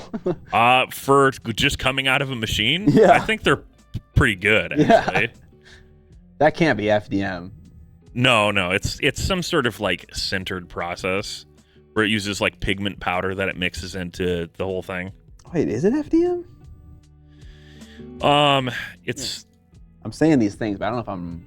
I can pull up the blind. machine. I remember looking into it when they were doing the Kickstarter, and I was like, that's pretty neat. Acrylic paint with Dorito dust and Mountain Dew medium. Yeah, it's The honestly gamer paint, dude. It is laser sintering. Yeah. Sintering. Nero Man. We're painting let me War. turn off studio mode so I can. No, come on. Oh, no, come on, OBS. Just do what I tell you. Thank you. Yeah, because there's more here. There's a wizard. I'm a wizard man. And there's I guess there's two wizards. No, well, I don't know why else you'd be wielding a book. There's also a fighter. The shading on the fighter, on the crotch cape, is pretty neat. Yeah. The fact that it can actually do within chroma shading, pretty neat. I agree. Obviously, nowhere near as good as a painted mini, but way better than a raw gray print or whatever. Yeah. Laser sintering is not consumer tech. You don't see it for less than $50K. Oh yeah, the printers that they make these on are kind of nutty. Netty. Oh man, some of these, I guess this is a more recent one. Hang on. Nope. There we go. That's shockingly good. That's better than a beginner painter. Yeah, 100%, bro. That's better than an intermediate painter. I mean, the NMM is trash. They don't understand what makes something look metallic, but like the obvious blends are there, though. Oh yeah, I mean, like it's a specific style. It's the render from their builder, I'm sure, is what's generating the metallic effect there, and it's just kind of like a big overhead spot. But it doesn't read as great NMM or anything, but you can definitely tell, oh yeah, that's supposed to be metal armor. Yeah, you can see what it's going for. Yeah. It's crazy. I actually thought they were gonna look super trash, and that does not look trash at all. No. Definitely better than This one also. Skullforge. Holy smokes. Whoops, wrong one. There we go. That's incredible. Yeah. Like, oh boy. It's not perfect, but it's very good. Mini Peyton about to lose some bodies. Yeah, oh boy. this is the Jurassic Park moment. Yeah. We look at the CGI and we're the puppeteers and we're like, oh well, we're done. Yeah. Holy cow. Yeah, this is the practical effects moment where it's like, fuck. We're extinct. Those look really good. Yep. This one also is the actual decal on the shield. It is clear. Like there's some weird layer line banding stuff happening there, but that's way better than a beginner's going to be able to do. Zato-san is correct. Someone technically has to paint it digitally still, and you are right. That is a new skill someone has to learn. Also note how the spear tip looks more metallic in the actual model, and then how it looks in the physical thing. Yep. Kind of falls apart a little bit, but this, I mean, we're really nitpicking here. This is incredible. This is incredible. F? Fuck. Yep, F. 0 kbps. 0 kbps. Yep, there, I got the notification. Says we back, but it still says 0 on my side. I love you, Comcast. Or whoever is causing this fucking problem. I'm happy to blame Comcast.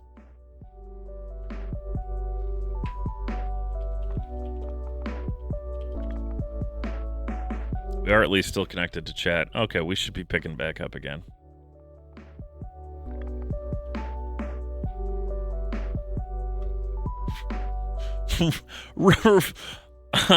I can type well, I promise. I didn't just type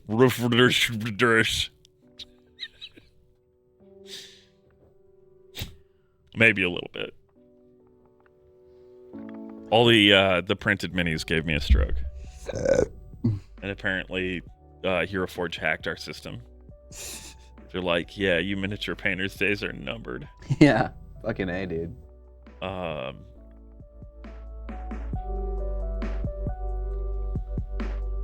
I remember the first time I saw those printed painted models, they looked so much worse than that.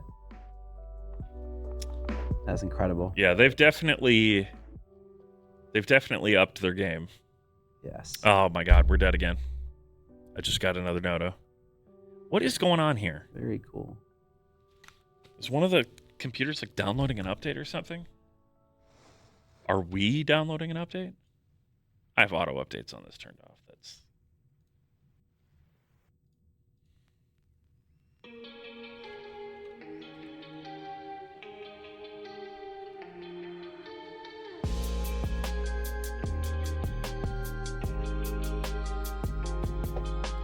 reconnection successful.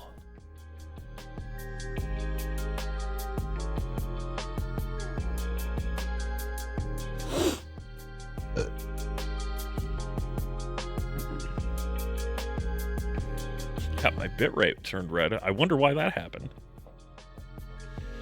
Oh.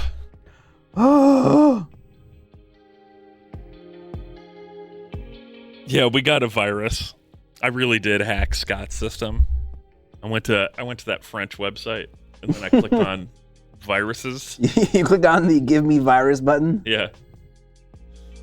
I mean, wouldn't you, out of curiosity? No. Coward.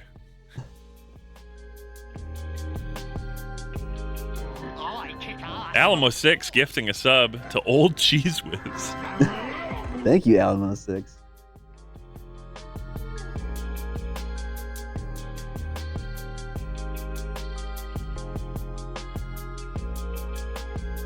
One of these days, the internet will behave. Yeah, I long for that day. Or Wait, Scott's getting into Necromunda? Have you seen how crunchy that rule set is? Does crunchy mean poorly written? I mean, it's a GW game. To me, crunchy means like really complicated.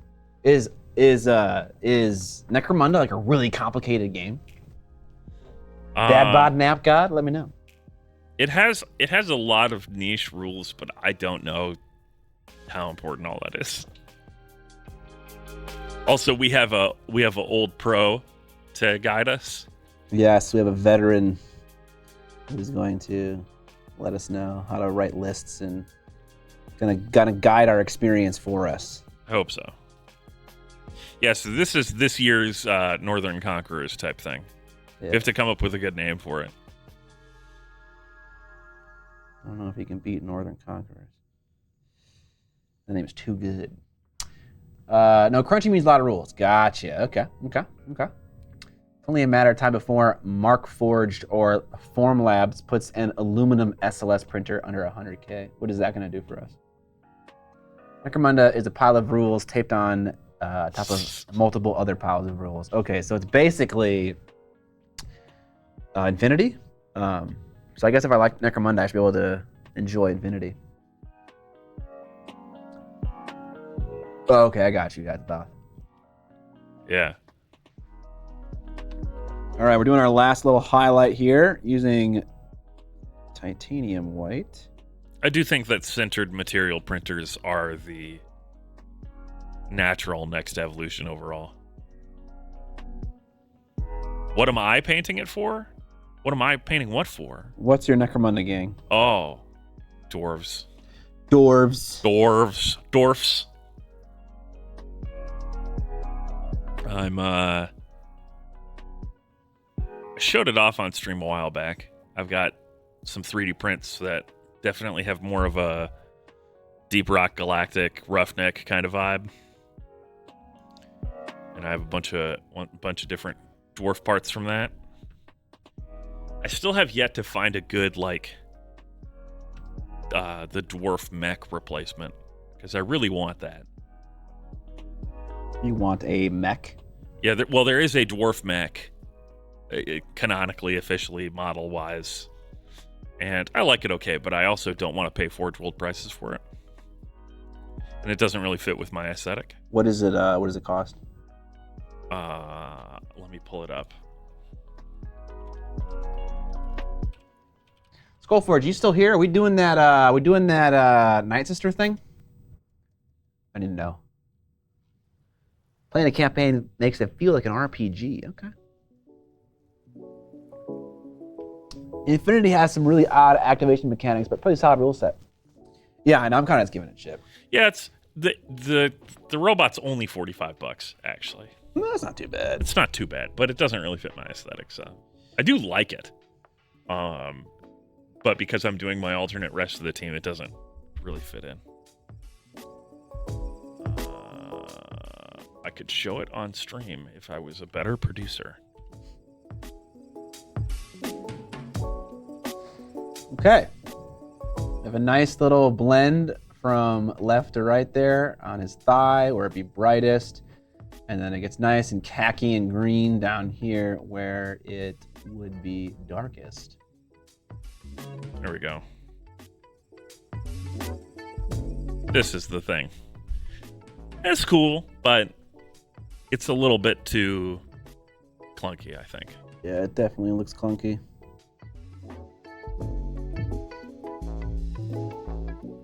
I messaged the creator of the dwarf STLs that I bought, and I was like, "Are there any plans to do like an exosuit type thing, mid-size mech?"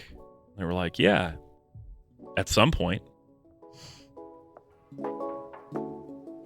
But I want it now. I want it now. Who's playing Delac? Got no Delac players, although I would not mind playing some Delac.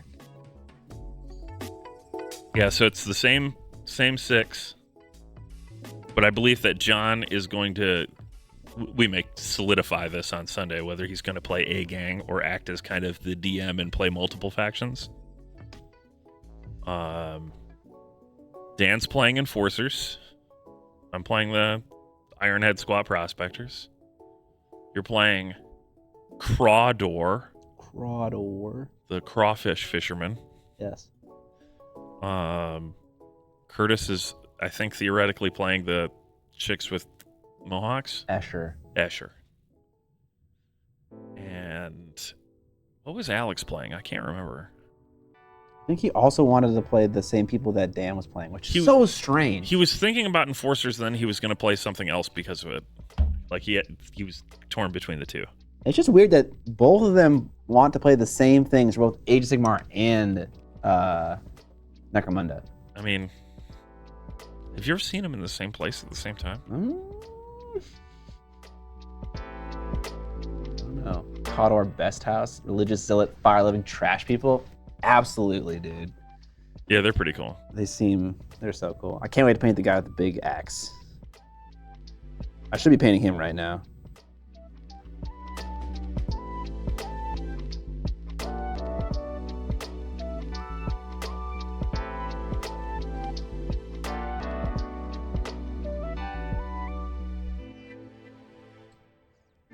Oh, he's gonna play.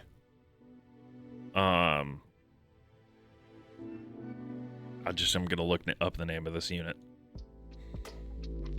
so that I can figure out. Nope, that didn't work. God damn it.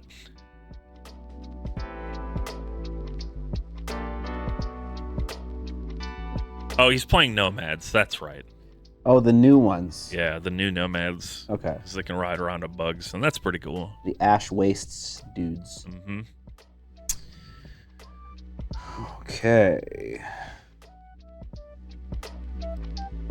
I know I've said this to Scott before. I'm not sure if it was on stream or off, but I think that NECROMUUUUUNDA is the best GW 40k property by far. Why? Because it's like interesting and fun. It still retains the actual wacky weirdness that 40k started with. And the factions are all just like nuts. Yeah, we all kind of heard that, Dad, by Napgon. He said Vansar wins if you're playing competitively. We have heard that Vansar is sort of they're great. That was the other faction I was interested in, and then I was like, nah, I'm going with Dwarves if that's the case. The fact that they are like juiced up guys in still suits riding around on hoverboards is pretty sick, though. 40k is lame. 40k is for lamewoods, man. NECROMUUUUUNDA is where it's at. Actually, true statement.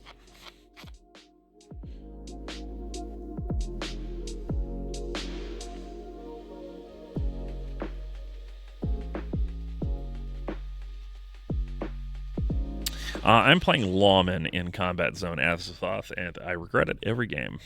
I think that they are poorly designed and trash.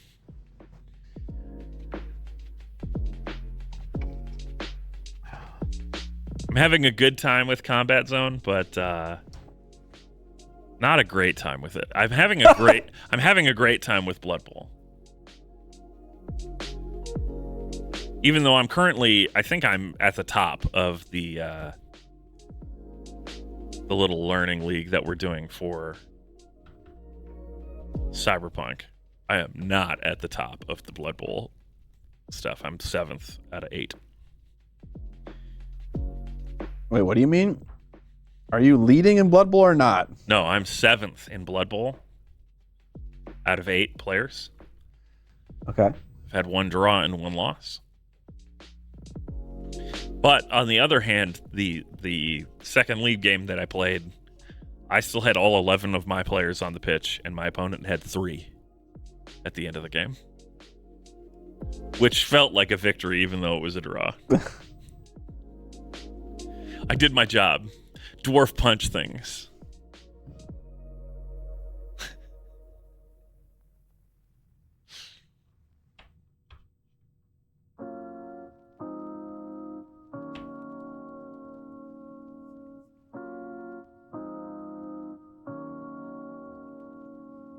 Okay. Now we need to start to Crazy highlight. Vazy, thank you for the sub. Ooh, thank you, Crazy Vazy. What's up? How's everyone doing tonight? We're doing good here. Doing pretty okay. Doing pretty well. okay. Yeah. Now we're gonna start to do some highlights on this Arden Green, and we'll start by mixing in Sherwood Green, just some scale 75 paints. John, I watched your product rundown video. You think that auto sander is all that?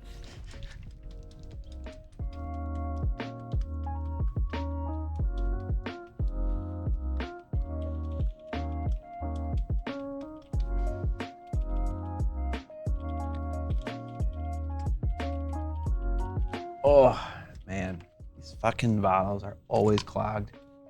I've kit bashed some Hot Wheels and Matchbox cars for some Gaslands and trying to get the Savage Wave faction built for Bushido Rising Sun, so I can have two forces to demo it at my FLGS. Nice. Okay, cool. I love that. I love hearing that.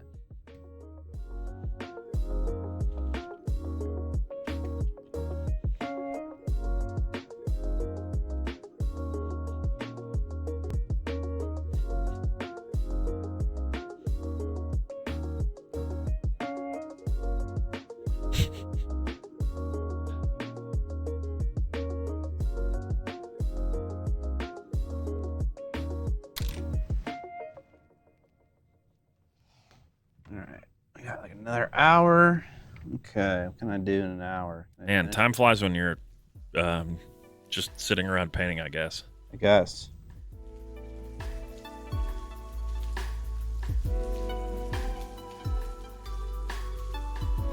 Okay. Sad but very Blood Bowl.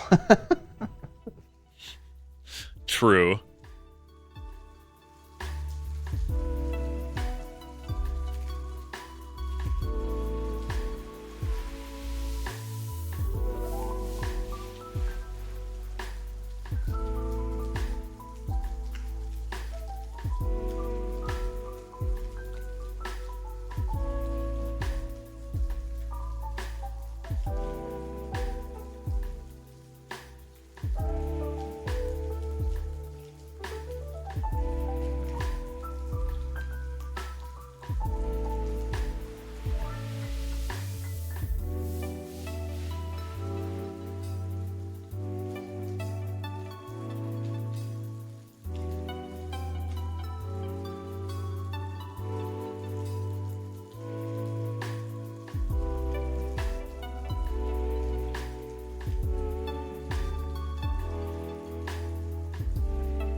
I kick ass for the Lord.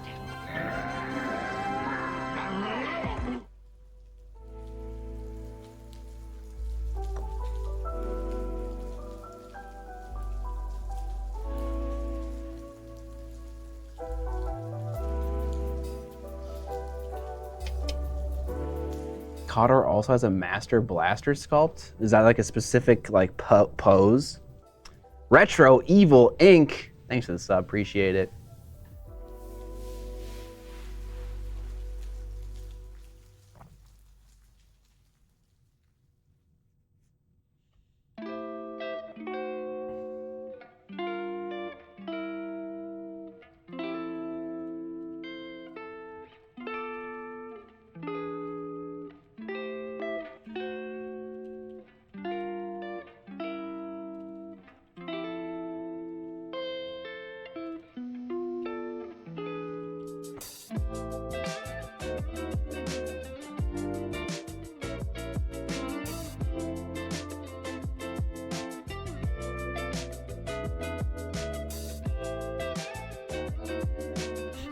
Man. John wants to know, how does it feel painting GW models after spending a good bit of time recently on Song of Ice and Fire models?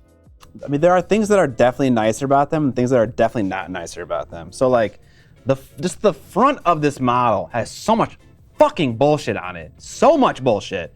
And if you look at the back, I enjoyed painting the back so much because it was so free. There was nothing in the way, there's no obstruction. There's no extra things I'm gonna need to paint eventually, like all these fucking ropes and armor plates and stuff. So it's been a column A, column B, you know? I enjoyed the cleanliness and the lack of detail, but I enjoy how defined what detail there is on GW stuff at the very least. But it feels good to like just really get through a lot of models. So I feel like you can paint CMON plastic pretty fast just because there's less going on. At least for me. I will say your guy does have a lot on the front there. I mean, this one did too. Like how much fucking shit he has on him, dude. Mm-hmm. This guy's the king of shit right here. I don't know. I mean, that's a age-old critique of GW models, though.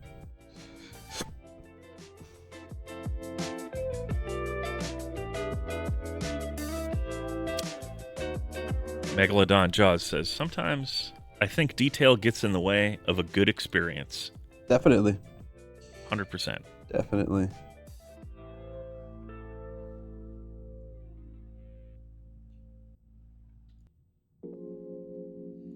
But that does not mean that CMON doesn't have like places to grow and improve their models.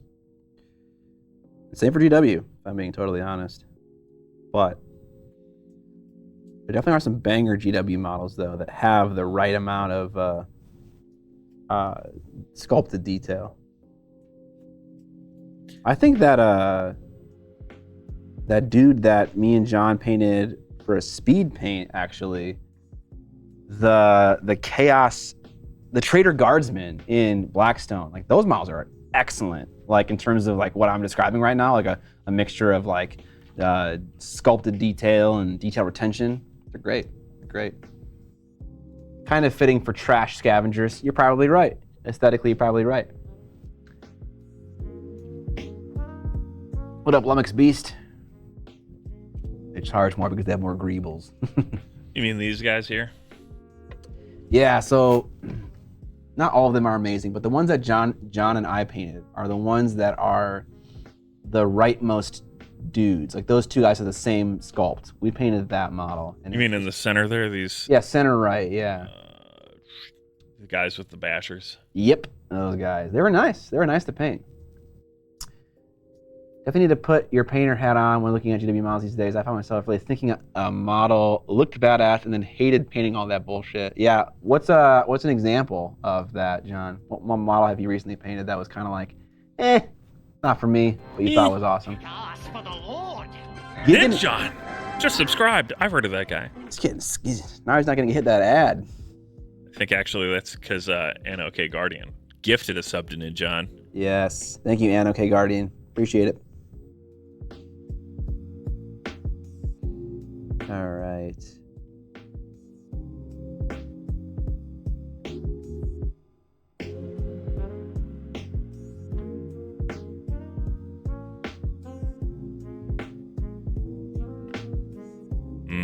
Back of headshot.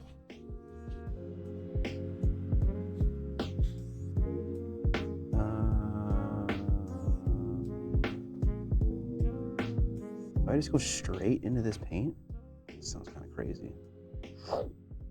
Oh, actually, it's a pretty translucent paint, so I think I can get away with it.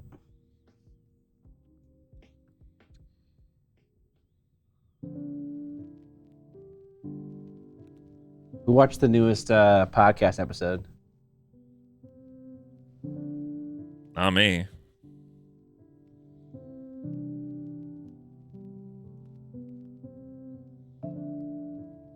Rufus Kit did. Rufus, did you see how I came alive when John asked me a question about Star Wars? I was just like, someone's talking to me about Star Wars. It's all Scott wants in life. That's why I like the stream so much, because we get to talk about Star Wars every single time. Hey, I message you every time you start that damn game. You do. I talk to you about Star Wars. I say the words Star Wars. You do. You invoke the sacred text. John says, the new Tyranids had a lot more unfun crap on them than I had thought, but surprisingly, the new Votan models were really more fun to paint than I expected. Okay. Just the right amount of detail. I can see that. The Votan, they've got the standard kind of power armor vibe, but then they've got the little, like, runes and stuff. Did Roman teach me how to finger paint my monkey? No, sadly, that was not part of the curriculum for that trip, but next time. Next time. What is your opinion on Tyranid's army? I assume he means you, Scott, but maybe he means John.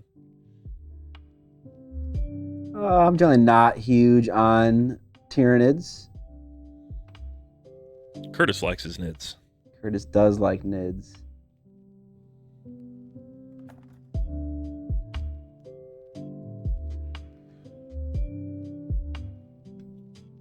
Votan sounds like Wu-Tang. Votan clan ain't nothing to fuck with. It works.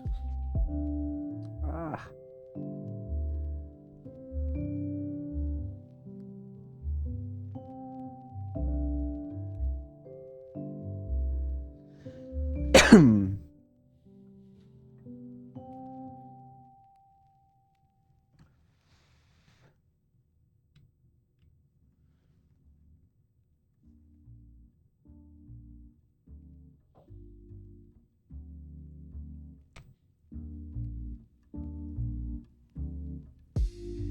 very excited to have 2 of these guys.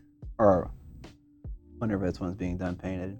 I've only had this one green and cream guy. Green and cream. Green and cream. For the longest time. I've never had a second guy to accompany him. Dude, if I could use this big bolt thrower guy and the big executioner axe guy, that would be fucking sick in my like starting squad. I don't know how this building works, but that'd be very cool if I could do that. That beard close up. Yeah, my beard is not great. It exists. It exists as a metaphor. What is your beard a metaphor for, Scott? Beards, obviously.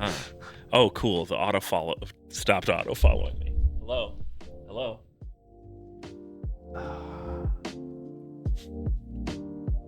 No. Look at me.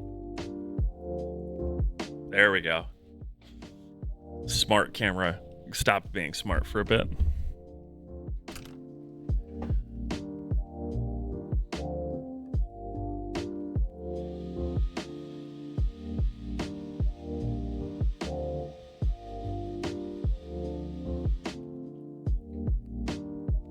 I love that you've gotten so good about muting yourself for that. Yeah? I don't know if you're being sarcastic right now. I'm not. Okay. Just need to blend that beard a bit better, a little too patchy. That's right. Look at this. It's almost a real beard. Almost. I mean, I would say yours is definitely real. It's a little thin in this spot, and I don't know why. I didn't like burn myself over there or anything, but there's definitely a thin spot there, and I hate it. It's all right. Soon it will be a mustache again, as seems to be tradition. This paint is not good right now. Has this paint always been this bad? Which paint are you using? Sherlock Green. Really always liked that paint. Just not good right now. Sherlock Green from what? Scale 75. Oh. I've liked Arden Green and Autumn Green, and I use Sherlock as a mid-tone, but it's just like it has terrible coverage right now. And I'm trying to think, has this always been a problem? I'm trying to see if I have any other paints in the same hue, but I don't think I do. Like a nice, not too electric green, lime green. Is it lime green? I thought it was a yellow green. I mean, you just described yellow green. Lime green, bro. No, limes aren't yellow green. Yeah, it is.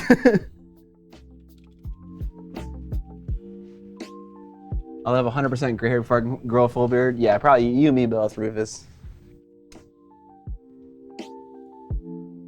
Evan's frantically Googling lime green.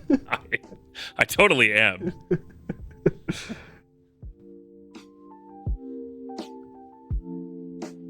Yeah, this looks pretty fucking awful right now. The internet backs me up on this. Lime green is much more like fluo green. Yes, so this is not lime green. I said I wanted a more desaturated lime green, which this is. I have ones that are kind of like in the middle. I have ones that are like on the ends of the spectrum, so like a very bright fluorescent green that's also yellowy, or something else, a little bit like more true to green, but nothing right here in the middle. I mean, didn't Mr. Lapat teach you how to mix paints? He did. I've never been into mixing paints for like stuff that I need to replicate, though. If it was a one-off, I would very happily mix the paints. I feel like NECROMUUUUUNDA, you get some leeway there. Probably. It's not like a real army. They're not all getting their clothes from the same supplier. It's kind of like, it's like the Crips and Bloods. They wear red or blue, but they don't wear like, it has to be this color code red. It's like Target employees. They're all wearing red shirts. Some of them are a lot more faded than others. Yeah. That's a guacamole green. I agree. Yeah. That ain't no lime green. I kick ass for the Lord. You are correct. I never said it was. Roll the tapes. J-Rat Zip subscribing with Prime. Here for the riveting talk about what is and is not a lime green. Thank you, J-Rad Zip. Brown shadows then? Yeah, eventually we'll do some nice brown red shadows for. I think that was an avocado joke.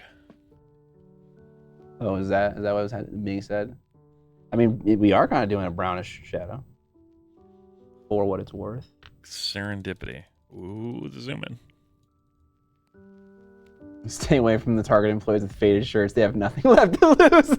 That's like an indicator of how much gusto they have left in life. I've been at this damn Target for 25 years. Yeah. There's love Dan saying I'm a lime green. I don't know, man. Dan. I'm wearing like red today. Red and brown. Dan, when are we playing Shatterpoint, bro?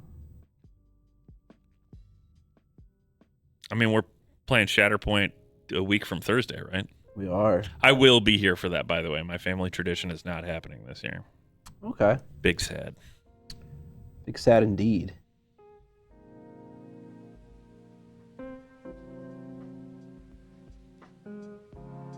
Roll that beautiful bean footage? Yeah, sure. Bean footage? Nothing but beans. Who's playing Shatterpoint at Adepticon? Bega. Vega's playing Shatterpoint Adepticon. You mean like Pickup game? Or like who's going to compete in the Shatterpoint tournament? The big tourney. As a Target employee, can confirm.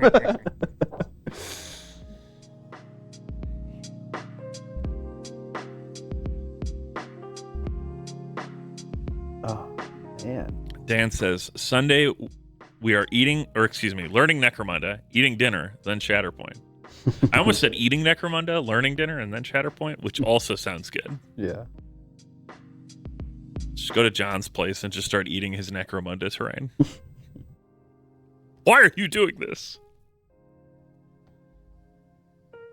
Scott, I'm going to put a caveat here, Professional Paint Liquor. It can't just be one of those inflatable hot tubs. It has to be the real deal.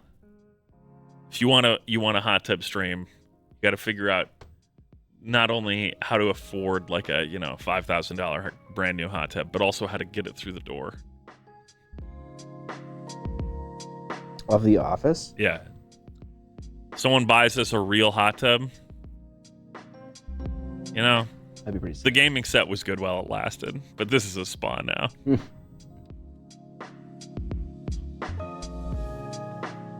I've heard of a wet palette, but this is ridiculous. That, honestly, there's a 4th of July, or not 4th of July, what am I talking about? An April Fool's video idea. Hud, are you actually curious what my favorite part of the video making process is, or was this all an elaborate ruse to say the phrase bean roll? Roll the beans.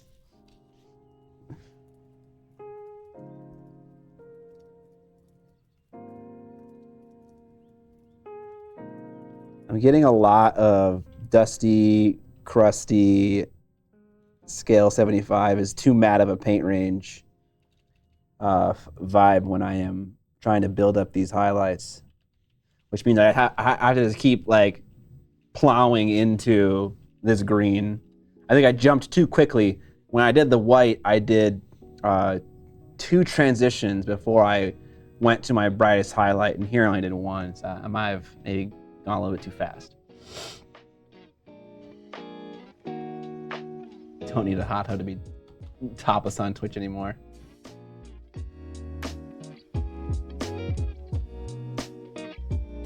I'm just a shit poster at heart. Damn it! I do struggle with glazing sometimes still. Try glazing on top of a matte paint with a dark color on a bright color. It makes life so easy. But that's what I do, Scott. What's your matte paint of choice? Procro. Not matte enough. Not matte enough. It just sticks down so well. Get a nice cream color, glaze some sepia on it. It's like, what's going on? It's like a different world.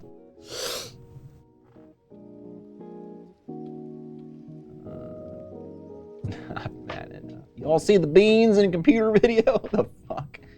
AK is good for glazing. Yeah, that would work. AK, Chimera, or Scale 75 kind of all seem to be of a similar level of matte-ness. I'm still waiting for AK Interactive to send you the briefcase of all the 3rd gen paints so I can make that disappear. They're not giving it to me.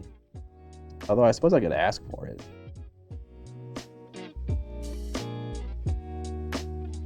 They sent me like so many little boxes. That's true. Vallejo sent you all the new stuff, which was cool. They did. And it's just sitting there. Hey, I've been using it. I know. I just mean like it's been on your desk behind you. As people can see off to Scott's right, stage left. Or house left, excuse me. It's just sitting back there. Because he doesn't have a place to put them. But they are great paints. Yeah, I've been using... So, for the teal for my Greyjoy, I thought that I would be fine with Aethermatic blue.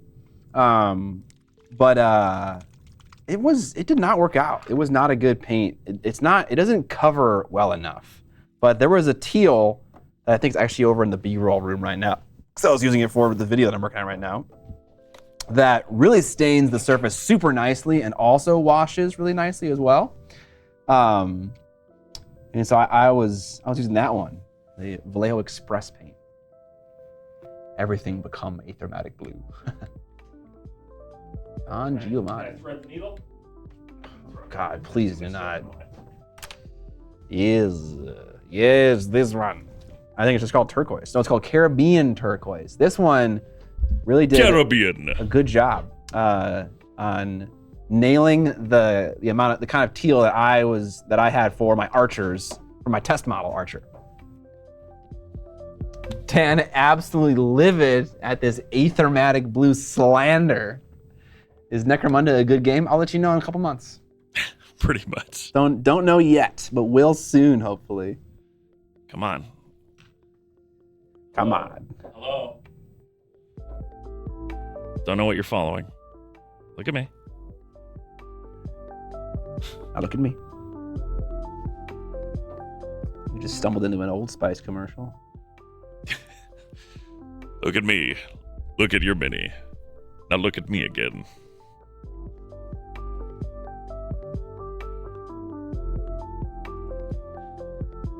Dan is burdened by 328 rocks. Damn, Dan. Dan is out of control. Dan is like going off in the chat. He is mad at you for bad-mouthing his favorite color, Aethermatic blue. Necromunda is the game for people who think that 40k is too mainstream. That is fucking perfect for me. Yeah, I mean, it is absolutely true. A hipster. Yeah. Necromunda is an excellent game if you have the patience and you can find other people with patience. Fair. I mean, the key is Scott is a hipster except on one thing. What's that? Star Wars. Oof. Can't help himself. I know. I just unabashedly am enjoying Star Wars. It's great. It's a great place to be. How lowbrow and mainstream of you, Scott. You can't be on our tour and enjoy Star Wars. It's kind of true. When Dan gets 365 rocks, he gets to cash out, and Scott has to give him 365 rocks, right? I can do that. I'll go to Home Depot and get some fucking rocks. Just get like a bag of land gravel. Yeah.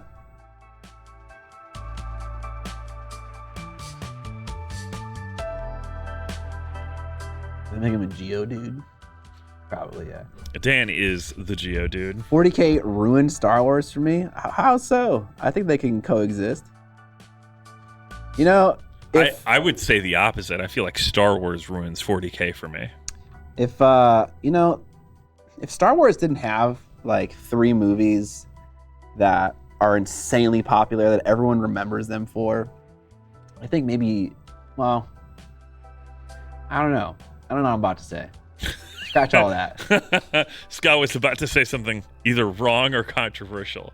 Not controversial. I was just gonna say that I feel like sometimes the movies limit what people see Star Wars as.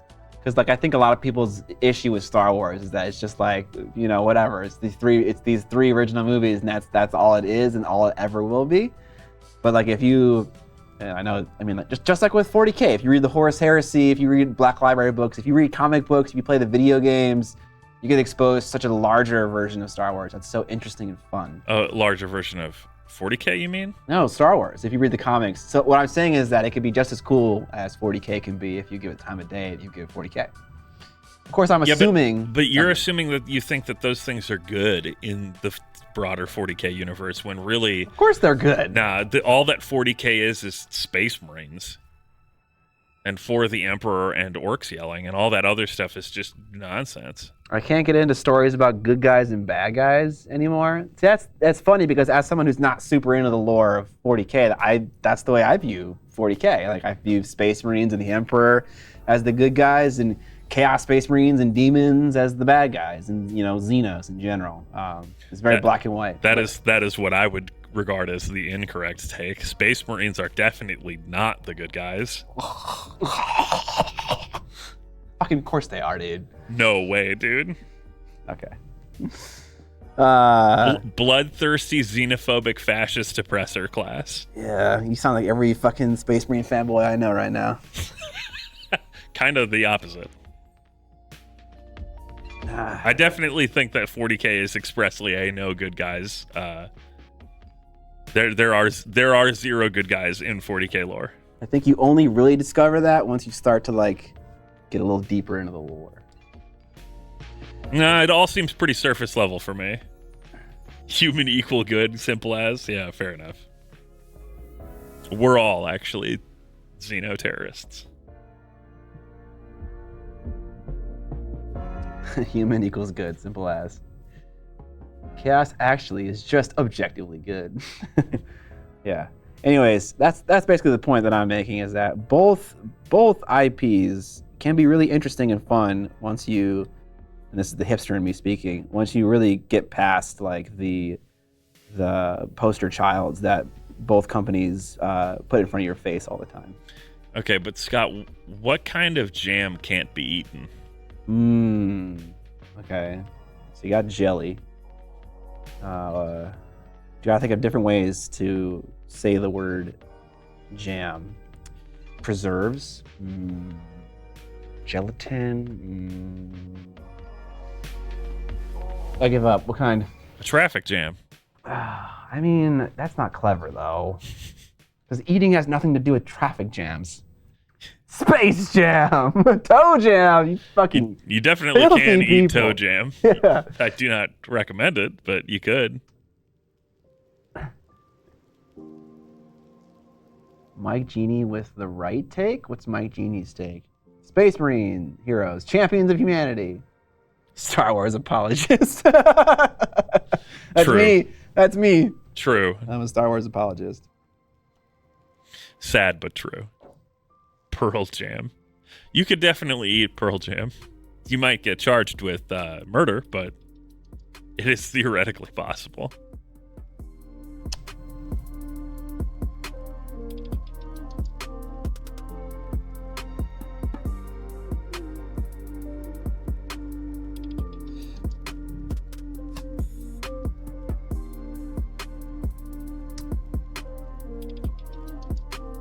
One more message.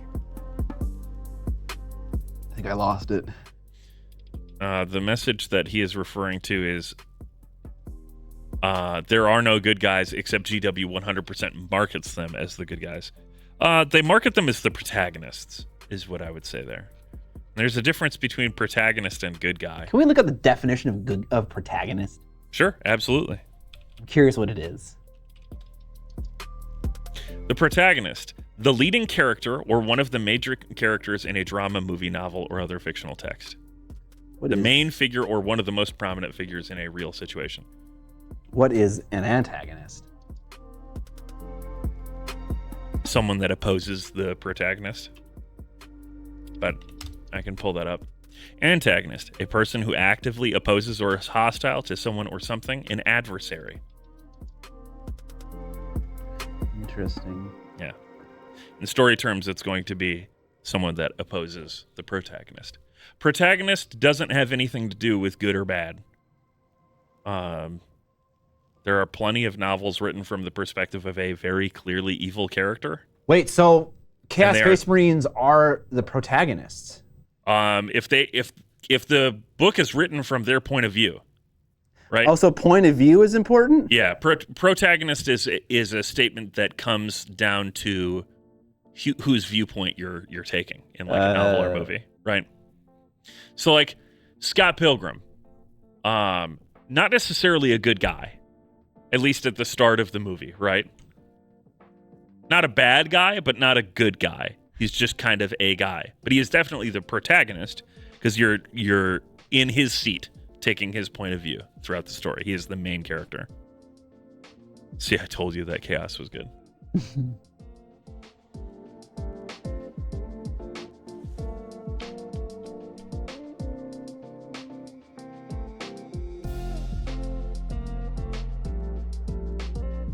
I don't know if you've ever heard people say that, as a criticism of someone's personality, they think that they are the main character or they have protagonist syndrome. No. Okay. Well, I think I've heard something like that, but not that exactly. Yeah, there's probably other spins on it that I'm not just putting at the forefront. But basically, that criticism is that they treat themselves as the main character in everything, and everyone else is inconsequential. They think that they're the center of everything. 8th grade syndrome. 8th grade syndrome is and so this gets down to it. It is a sign of a lack of maturity. So it actually is kind of 8th grade syndrome. I think Dadbot and Napcot has a great example. Patrick Bateman is the protagonist of American Psycho. Not a good guy. 100%. Although Patrick Bateman is not an Ultramarine Space Marine, though. Come on. Come on. No. Come on. But he might be a Blood Angel.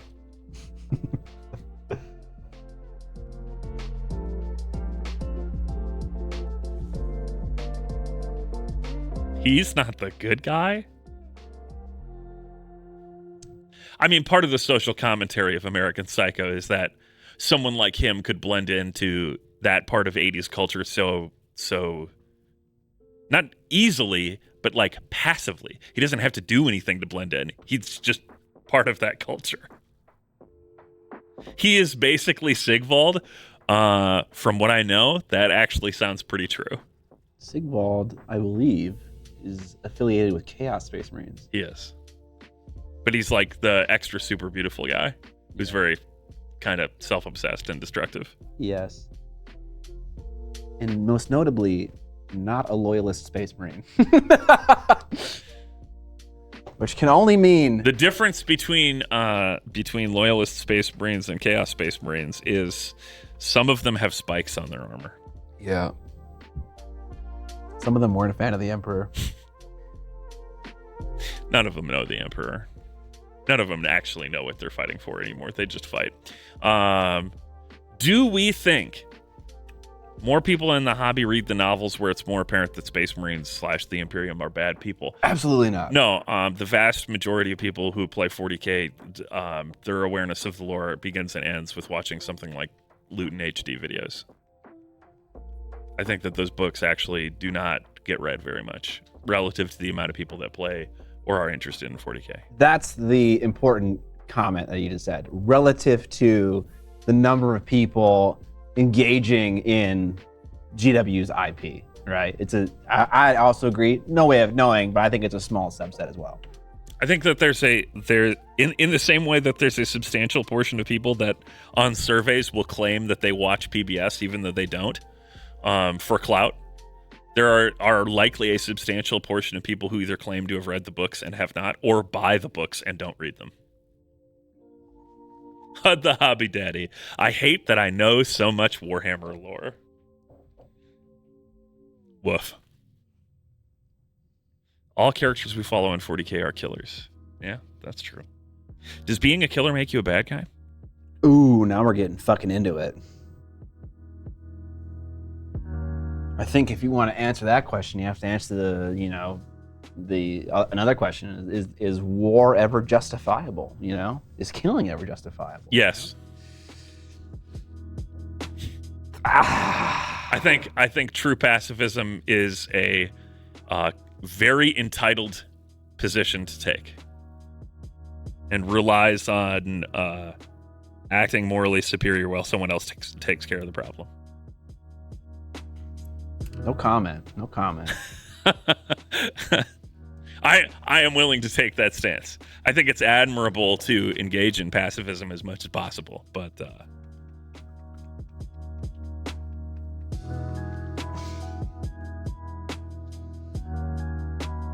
hunters are killers. That's true.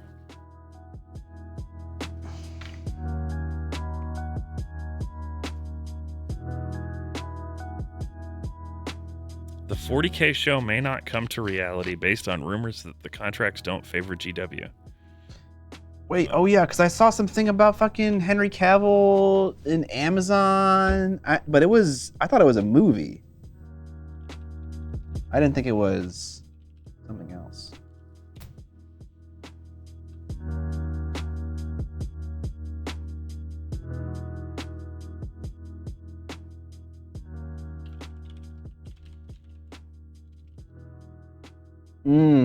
Dadbot is differentiating between justifiable and morally good. Interesting. What an interesting thought. You could justify something, but it could also be immoral. Well, if you really want to dig into what morality and being moral is, you know, a societal invention. Morality is not universal. Morality is also subjective, says Mike Genie. Yeah, I don't. Well, that's what I'm saying. Is right. The morality of a person living in 21st century America is completely different than the morality of someone who lives in, I don't know, 17th century South Asia. Different culture, different time. Morality would be defined completely differently. The idea of objective morality is yet another kind of entitled and naive take, I think. Kant says no. Don't you bring Kant into this? This is now a Philosophy 101 stream. This is not a social topic for this forum. We're making no political comments or observations about what is happening in the world today or what has happened in the past. Just philosophical points.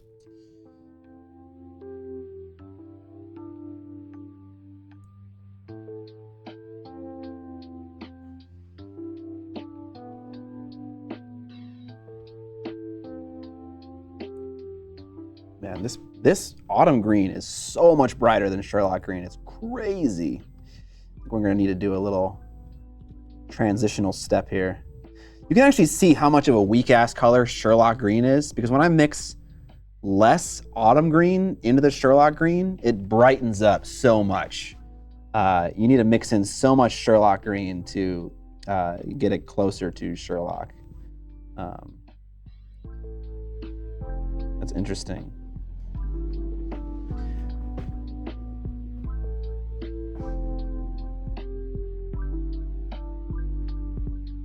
You kill Hitler, justifiable. Moral, change my mind. You're saying that it's morally bad to kill Hitler.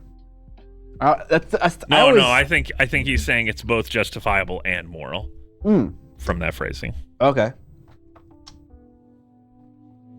I mean, we can get into what the morality of time travel is, but that's way theoretical. I don't think we need to. It's a hypothetical question. I don't know if we need to talk about time travel. No, killing absolutes is bad. I don't think Cavill, Amazon, or GW ever signed anything. The announcement at the time was just hype that they were... Okay. Frey Key, that is the question being asked. Is it ever morally right? Who knows? I don't know. It's interesting to think about, though. I do like thinking about topics like this. Because you get interesting insights, like in what Dad Bod said, where something can be maybe potentially justifiable but not moral. Who draws a line? I don't know. I guess other humans have to draw the line. Ask Spock. Yes.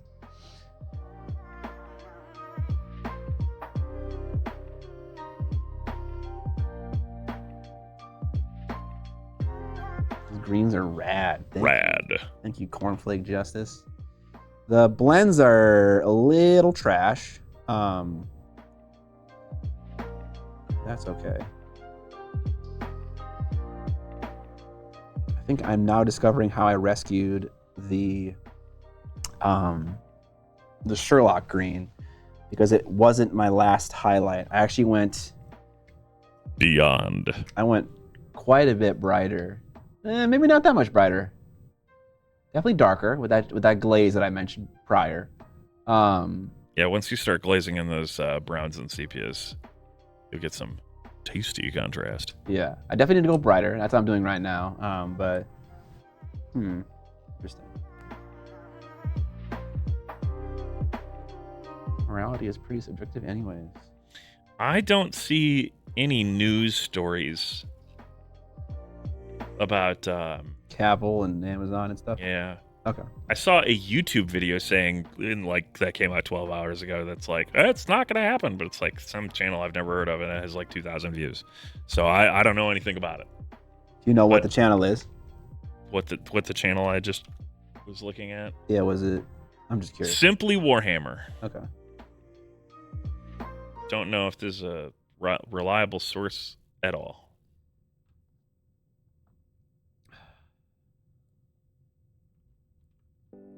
Check the chat. Game rant. No. I mean, like, I know that they signed papers to do it like a year ago. It was like December of 22. But I mean, like, I haven't seen any updates on it that say it's not happening. Yeah, let me just hop on Twitter and message Henry Cavill. Matt Mason says I think it would kill him to spend this much time painting a half cape. Do you like painting miniatures, Matt Mason? Not saying that to not enjoy what I'm doing means you don't. That's not what I'm implying. I'm just curious if you think of yourself as someone who enjoys mini painting as like a hobby, or if you do it just for the army painting. Or cowl. Yeah, no, I understand what you're saying. Cowl, half cape, same thing. For me, this is fun, I guess is what I want to explain to you. I have a target goal in mind, and I am not going to stop until I achieve that goal of a certain level of contrast, a certain level of blending, all of it. I like it, but I have too many minis to take that time. Fair. Unless you change your goal and say, maybe the goal isn't to paint all the minis, but just paint your favorites. You can also just like...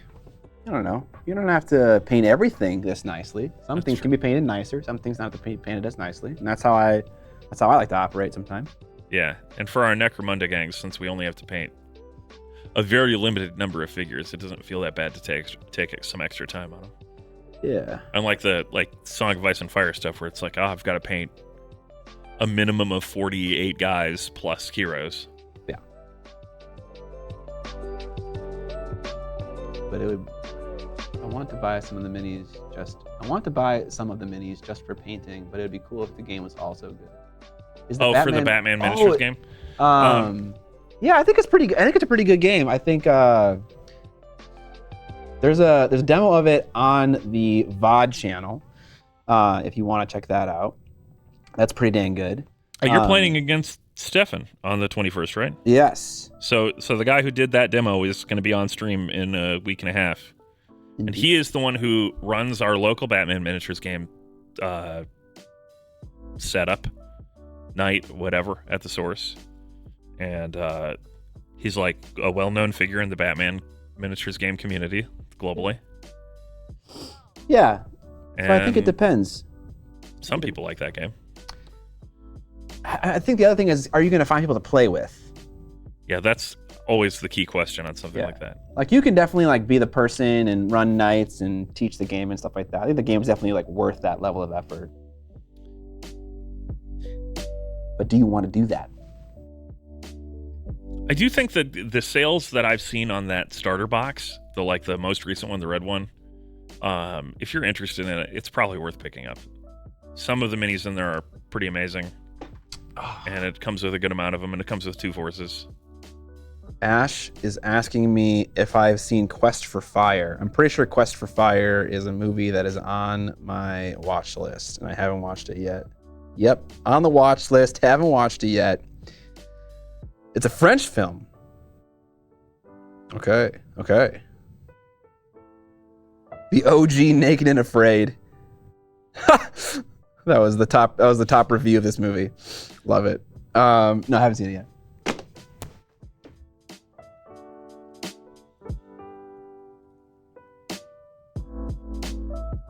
They're all on Battletech right now, and it's time for a change. I like how you get to decide that, like what your play group is enjoying right now. Yeah. A motivated enough individual can definitely push a whole group off of a game and onto something else. If the game is good, I think. A motivated enough individual can push a play group off of a game and onto something else. And the new game doesn't have to be good. I think it has to be good. People play bad games all the time, Scott. Well, I guess it depends on the individual. Because if someone was like really motivated and was like, we need to play Age of Sigmar, I'd be like, die in a fire. I would be like, no, we're not doing that. I don't care how motivated they are. Maybe you get one game out of me, but that's it. And then another game happens, and then a year later, someone says you should play a league. And you end up doing it. Nah. And then you paint a whole army for it. Ooh. It's weird how that happens.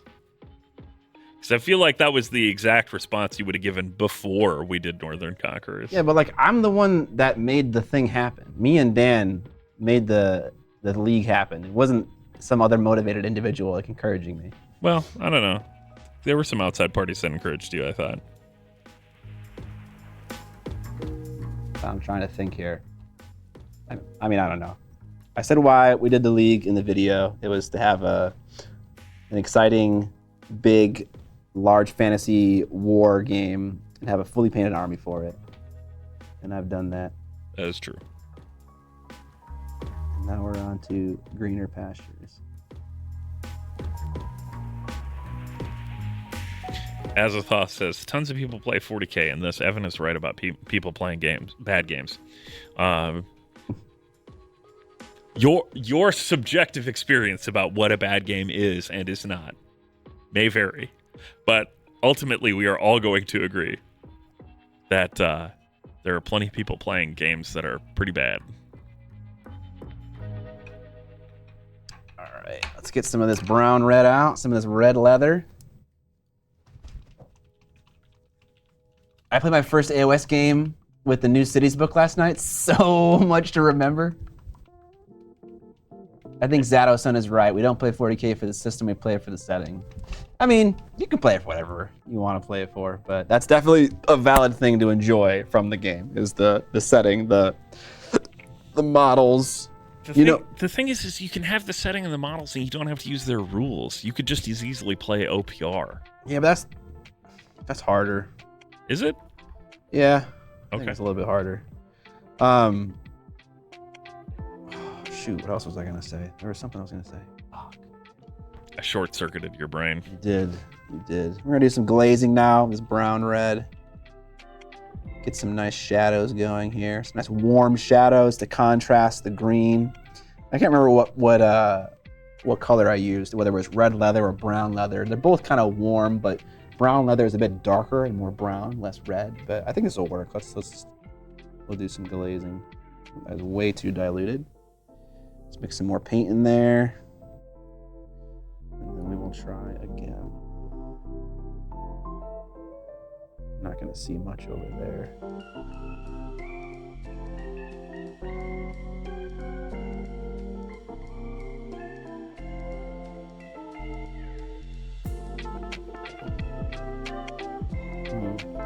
Man, you can't even see much of the green cowl on the front of the model, just because there's this armor panel thing here and then a rope that attaches that armor panel thing, and You guys got ropes? he's got ropes. He's got ropes for days, dude. That's cool. I like ropes. The system is very playable. I had to watch LYAM in film school. I just think The Duelist is a very Scott film. The Duelists. What is LYAM? I just need someone. Did I miss the name of a movie somewhere? Someone's on a French cinema kick.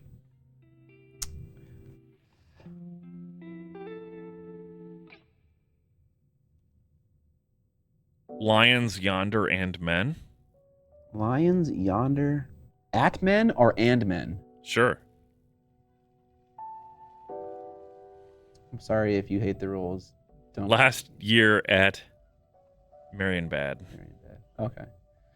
Sorry if you hate the rules. Don't play the game. Is how I feel. Yeah, I guess so. Ross Bjorn _ the 6th. Thank you for the Prime sub. I don't actually have strong feelings about 40K's rules because I have never played 40K. Same. A lot of people commented on my AOS video saying that a lot of the arguments that I levied against AOS also apply to 40K, but we don't know. We never tried it. You think this is bad? You should try my shit war game. Yeah. It's like, okay. So you're saying that it still sucks? We're gonna try Brown Leather. It's a Criterion type flick. Gotcha. You know what also is a Criterion type flick? Fucking Oops. that other movie by the guy who did, oh fuck, I can't remember anything. My brain is so fucking dumb right now. The Brood. The Brood dude. The Brood. They made a Criterion version of The Brood. Yeah? They did. I keep thinking I'm gonna watch a movie, and then I just keep not doing it. You should consider watching a movie. You should consider maybe watching a film sometime. They're pretty good. Yeah.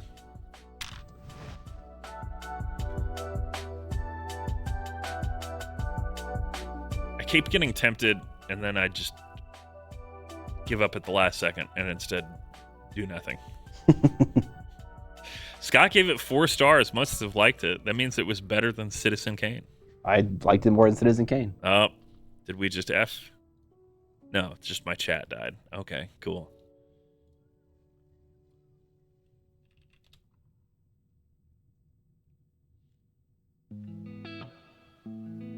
Could have had a foot cam, but I'll settle for Evan having a camera. I can move this over there. Just need a longer USB cable. I also discovered that the USB-C port on the front of our computer is not hooked up. So, something to fix there. Not too late. I don't have a direct line of sight to Scott's feet from here, so I can't pivot it around and zoom in. I feel like I need a darker color. I think this brown leather, when they remade it, got lighter. And so I think it's not dark enough to be the shadow and the rusty color that I want. Maybe what we'll do is we'll do Rhinox hide. So they made the brown leather yellow leather? Slightly lighter. I don't know if it's yellowy or if it's some other color they're adding in, but it's definitely not as dark, that's for sure. Let's find that Rhinox hide though, because this color, I'm running low on Rhinox hide, but this is a nice dark brown red color. Scott doesn't know the reference that I was making there. That's too bad. Sorry. That's a classic mouth exercise. B movie's the best movie. It's actually red leather, yellow leather. Oh, I think I know that. Yeah. But brown, close enough.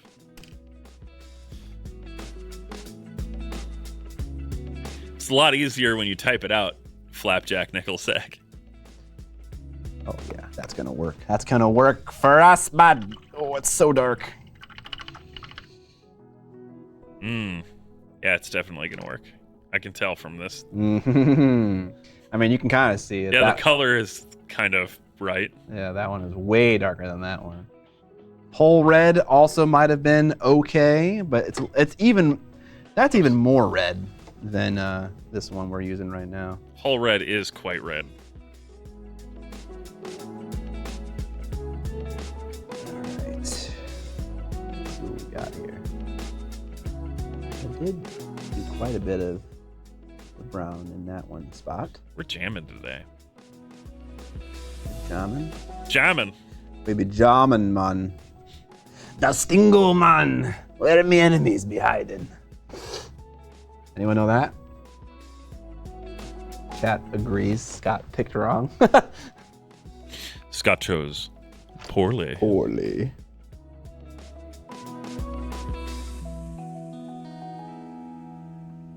Yeah, you could use your blood as a glaze, Scott.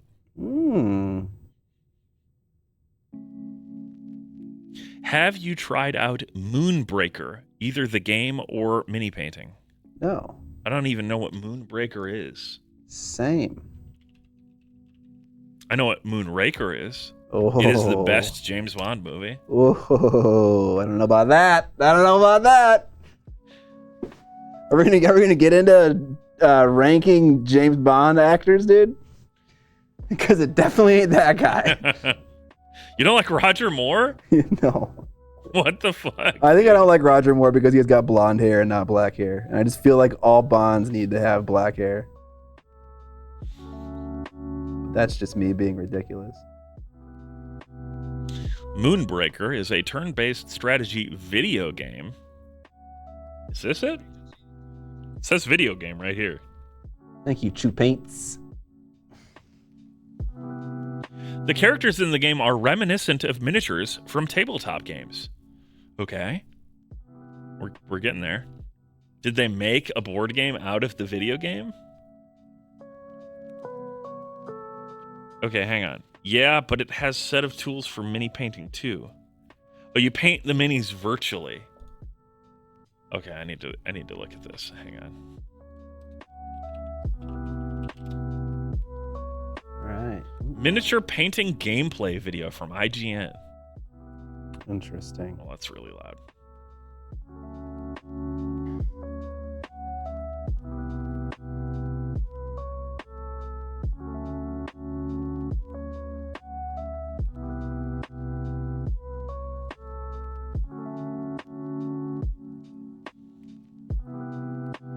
This is so bizarre. This is like a level beyond Farming Simulator or something like that, where you're taking someone's work and then trying to derive enjoyment out of it as a game.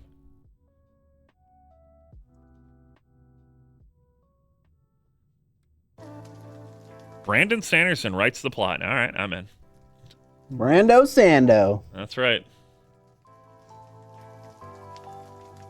The friends that I play Jaws of the Lion with are huge fans of like Mistborn and the other one, Stormlight Archives. Stormlight Archives. I haven't read any of the Mistborn stuff, but I probably should because I enjoyed Stormlight so much. Thanks again to John for giving me the first book in that series and dooming me forever. Yes. But I'm just so bad at like reading books for like entertainment. And so they always ask me whenever we hang out, they're like, have you read more of Stormlight Archive? And it's like, no. You know what you should do, Scott? You should do what I did. Just listen to the audiobooks, honestly. Yeah. It's easier to fit into the schedule.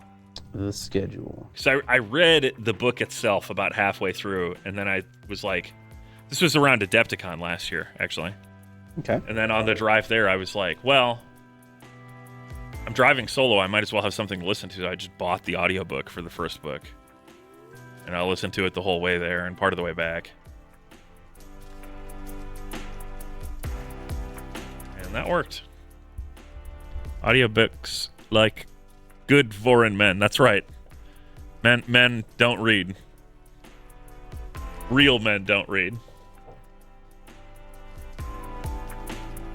And it's a really good audiobook adaptation, I will say. Whittle says, I have to literally schedule time for myself to read or I won't sit still long enough. Yeah. I find that I'm very encouraged to read for the same reasons that I'm encouraged to program. When it services something else that I care about, then I'm in. I'm totally in.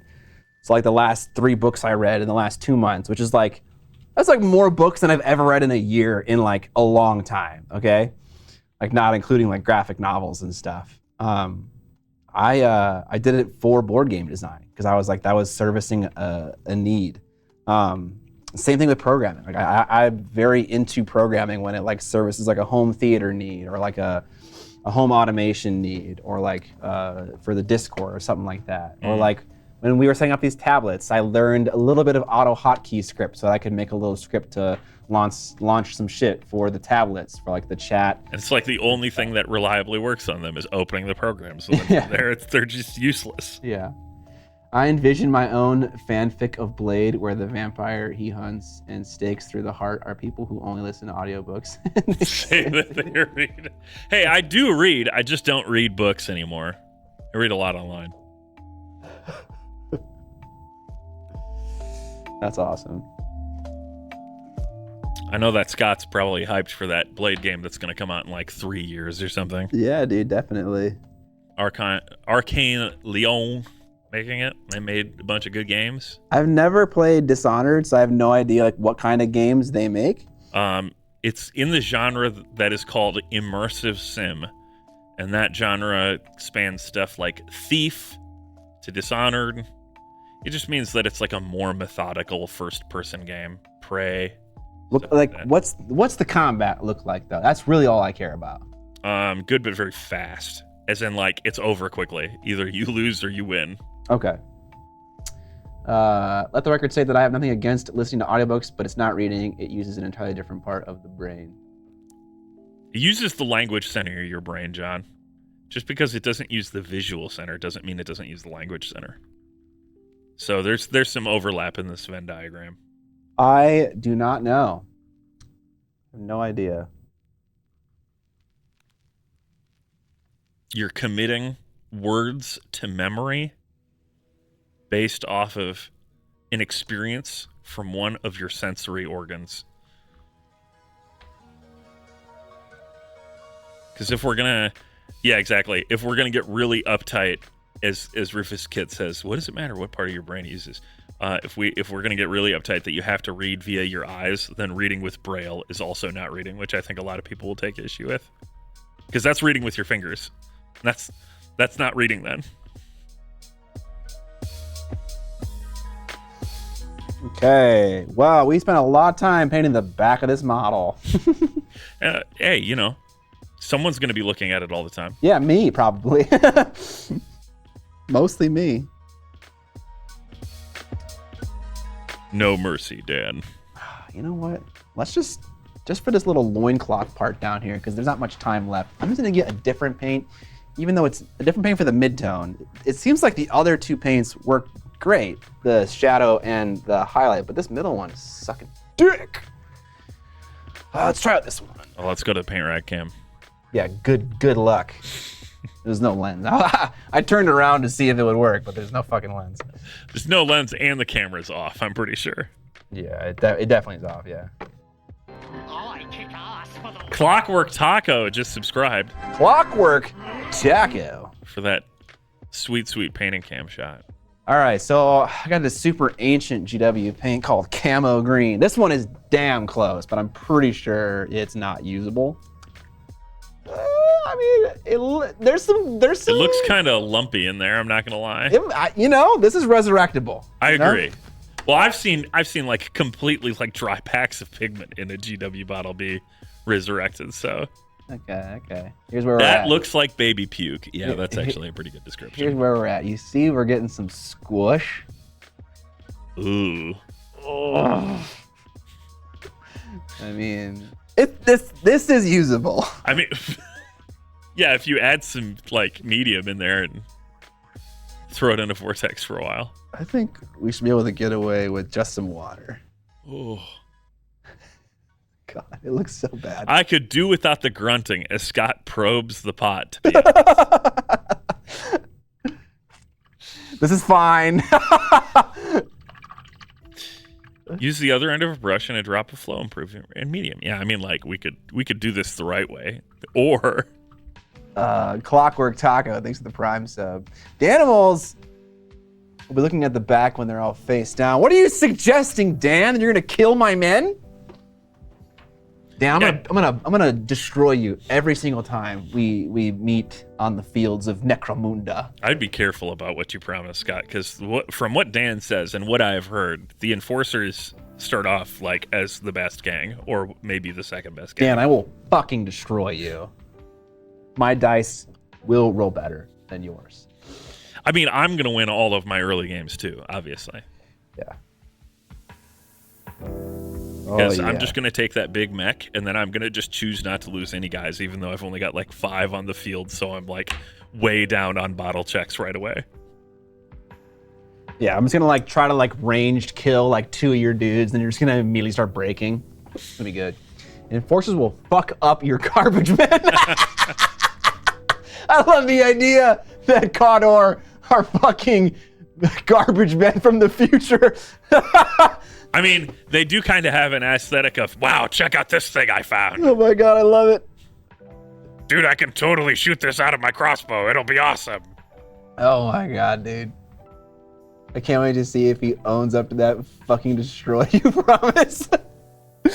We'll see. We will see.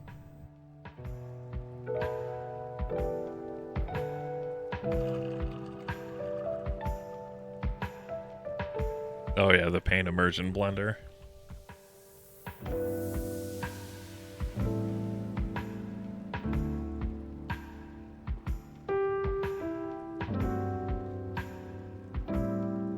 I'm trying to think what Dan and my's win-loss is over all of the games we've played. I feel like he's beating me. I feel like we've played... I mean, I don't think we've ever played a full game of Guild Ball start to finish, so I don't think any of those count. I think they're all... Yeah. What else? We've played Shatterpoint. You mean you go, oh, I have to do something else, like right before he beats you in Guild Ball? Yeah, Dan's just like, I'm gonna dip out here. No, I meant you. No, I fucking destroyed Dan in Guild Ball. Uh-huh. If Frostgrave and Shatterpoint, I'm one. Yeah, so yeah, you won the Frostgrave game. You've won most, if not all. We've only played one Shatterpoint game, I think, or multiple, 2. I can't remember. Hey, check out this spell. It blinds your guys. Let me just keep doing that. Yeah. What else? We played a couple games of Song. Dan's beat me at least 2 times. But we played a couple times, more than 2. Age of Sigmar. I think we're pretty even, Dan, you know? What about the AOS tournament? I think they just mean the league. Oh, the league? I think I beat Dan both times we fought. I can't remember. Dan beat you in Song at Nationals. He did. The only place it matters. He also beat me when he first busted out that list that had Pycelle in it, and he was like throwing out double weekends a turn where he had the Mountain as his commander. You won that game too. That was a pickup game. I think it's pretty half and half, if I'm being totally honest. So I don't know if I'm gonna fucking destroy Dan and NECROMUUUUUNDA. But I like talking big game. It makes the playing experience so much more enjoyable. What do you mean talking big game? We don't have any like elephants or anything like that. Yeah.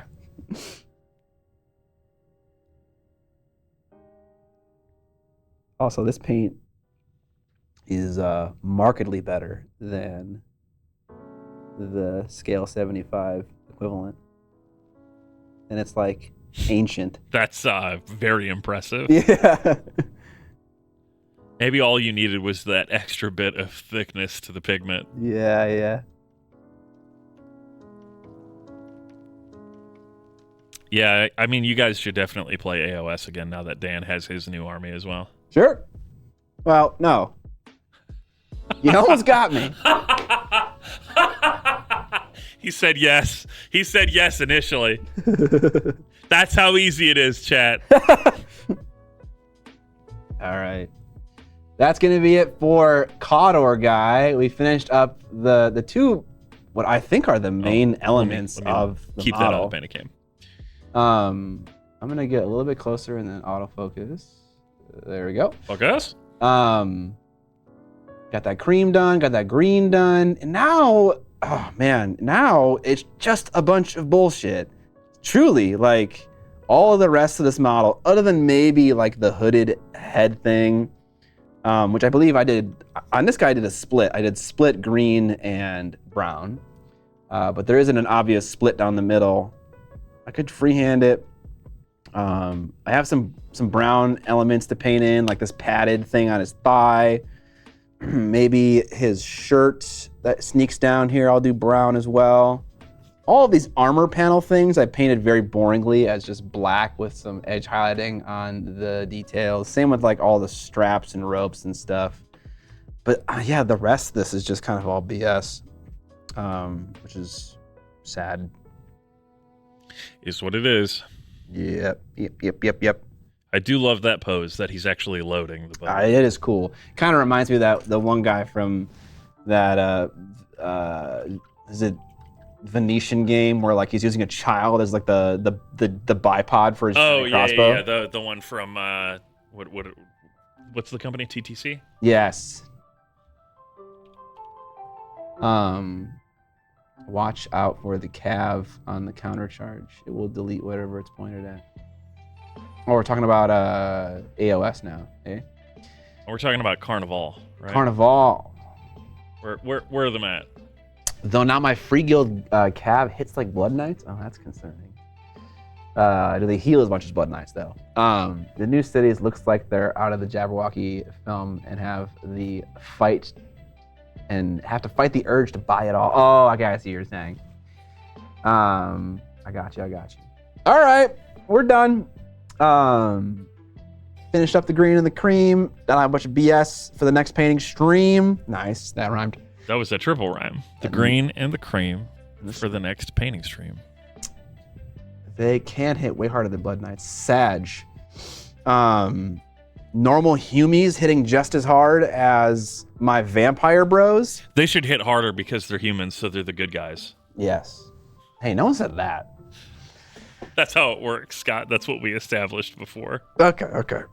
Also, for anyone that's wondering, I did dig it up real quick. This is the pose we're talking about. Yeah, dude, look at that. Fucking brutal. So great. So savage. This fucking child, You man. were my squire. Now hold up this bow. I know. Yeah, this is so wild. I feel like the model that I have isn't this shitty looking. This looks a little bit like a toy from Toys R Us. I think partly that's the way that they did the metallics on this thing. Yeah, but I think the guy I have isn't like so. He's not so armored. He's like got like an executioner hood and stuff. Like it's a different. Maybe it's an Alta head. Is that an alternate head? Am I crazy? I don't know. Maybe I'm crazy. You might be crazy. That's a good guy, right? Yeah, they're humans, Thank so you, they're Ben. good guys. Thank you, Benjo. This is on the same level as Space Marines. I could just hear This the is dad basically voice. Space Marines. I could hear the dad voice. Hold it higher. Yeah. To the left. The other left, you idiot. All right, y'all. I'm gonna head out. Who should we raid? Oh yeah, that's something that we do here. Indeed. Let's see. Pro Krill, House of Hobbies, Monument of the Variety, Marco, Malev. Malev's probably almost done because he started right at the same time we did. Let's do Marco, dude. Marco? Let's do Marco Frazzoni, not just Mecca. It's,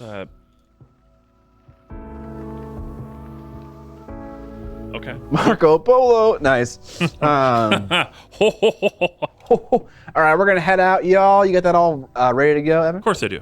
All right, thank you guys for hanging out. Thank you for your subscriptions. Thank you for your chatting. Appreciate all of this and, just chatting about all kinds of crazy stuff, whether it's the morality of murder or which Star Wars trilogy is the best. We span the gamut here, Good talk. Good talk. Yeah, we're not gonna have a gaming stream this Thursday, but we'll come back in a week from now for another painting stream next Tuesday.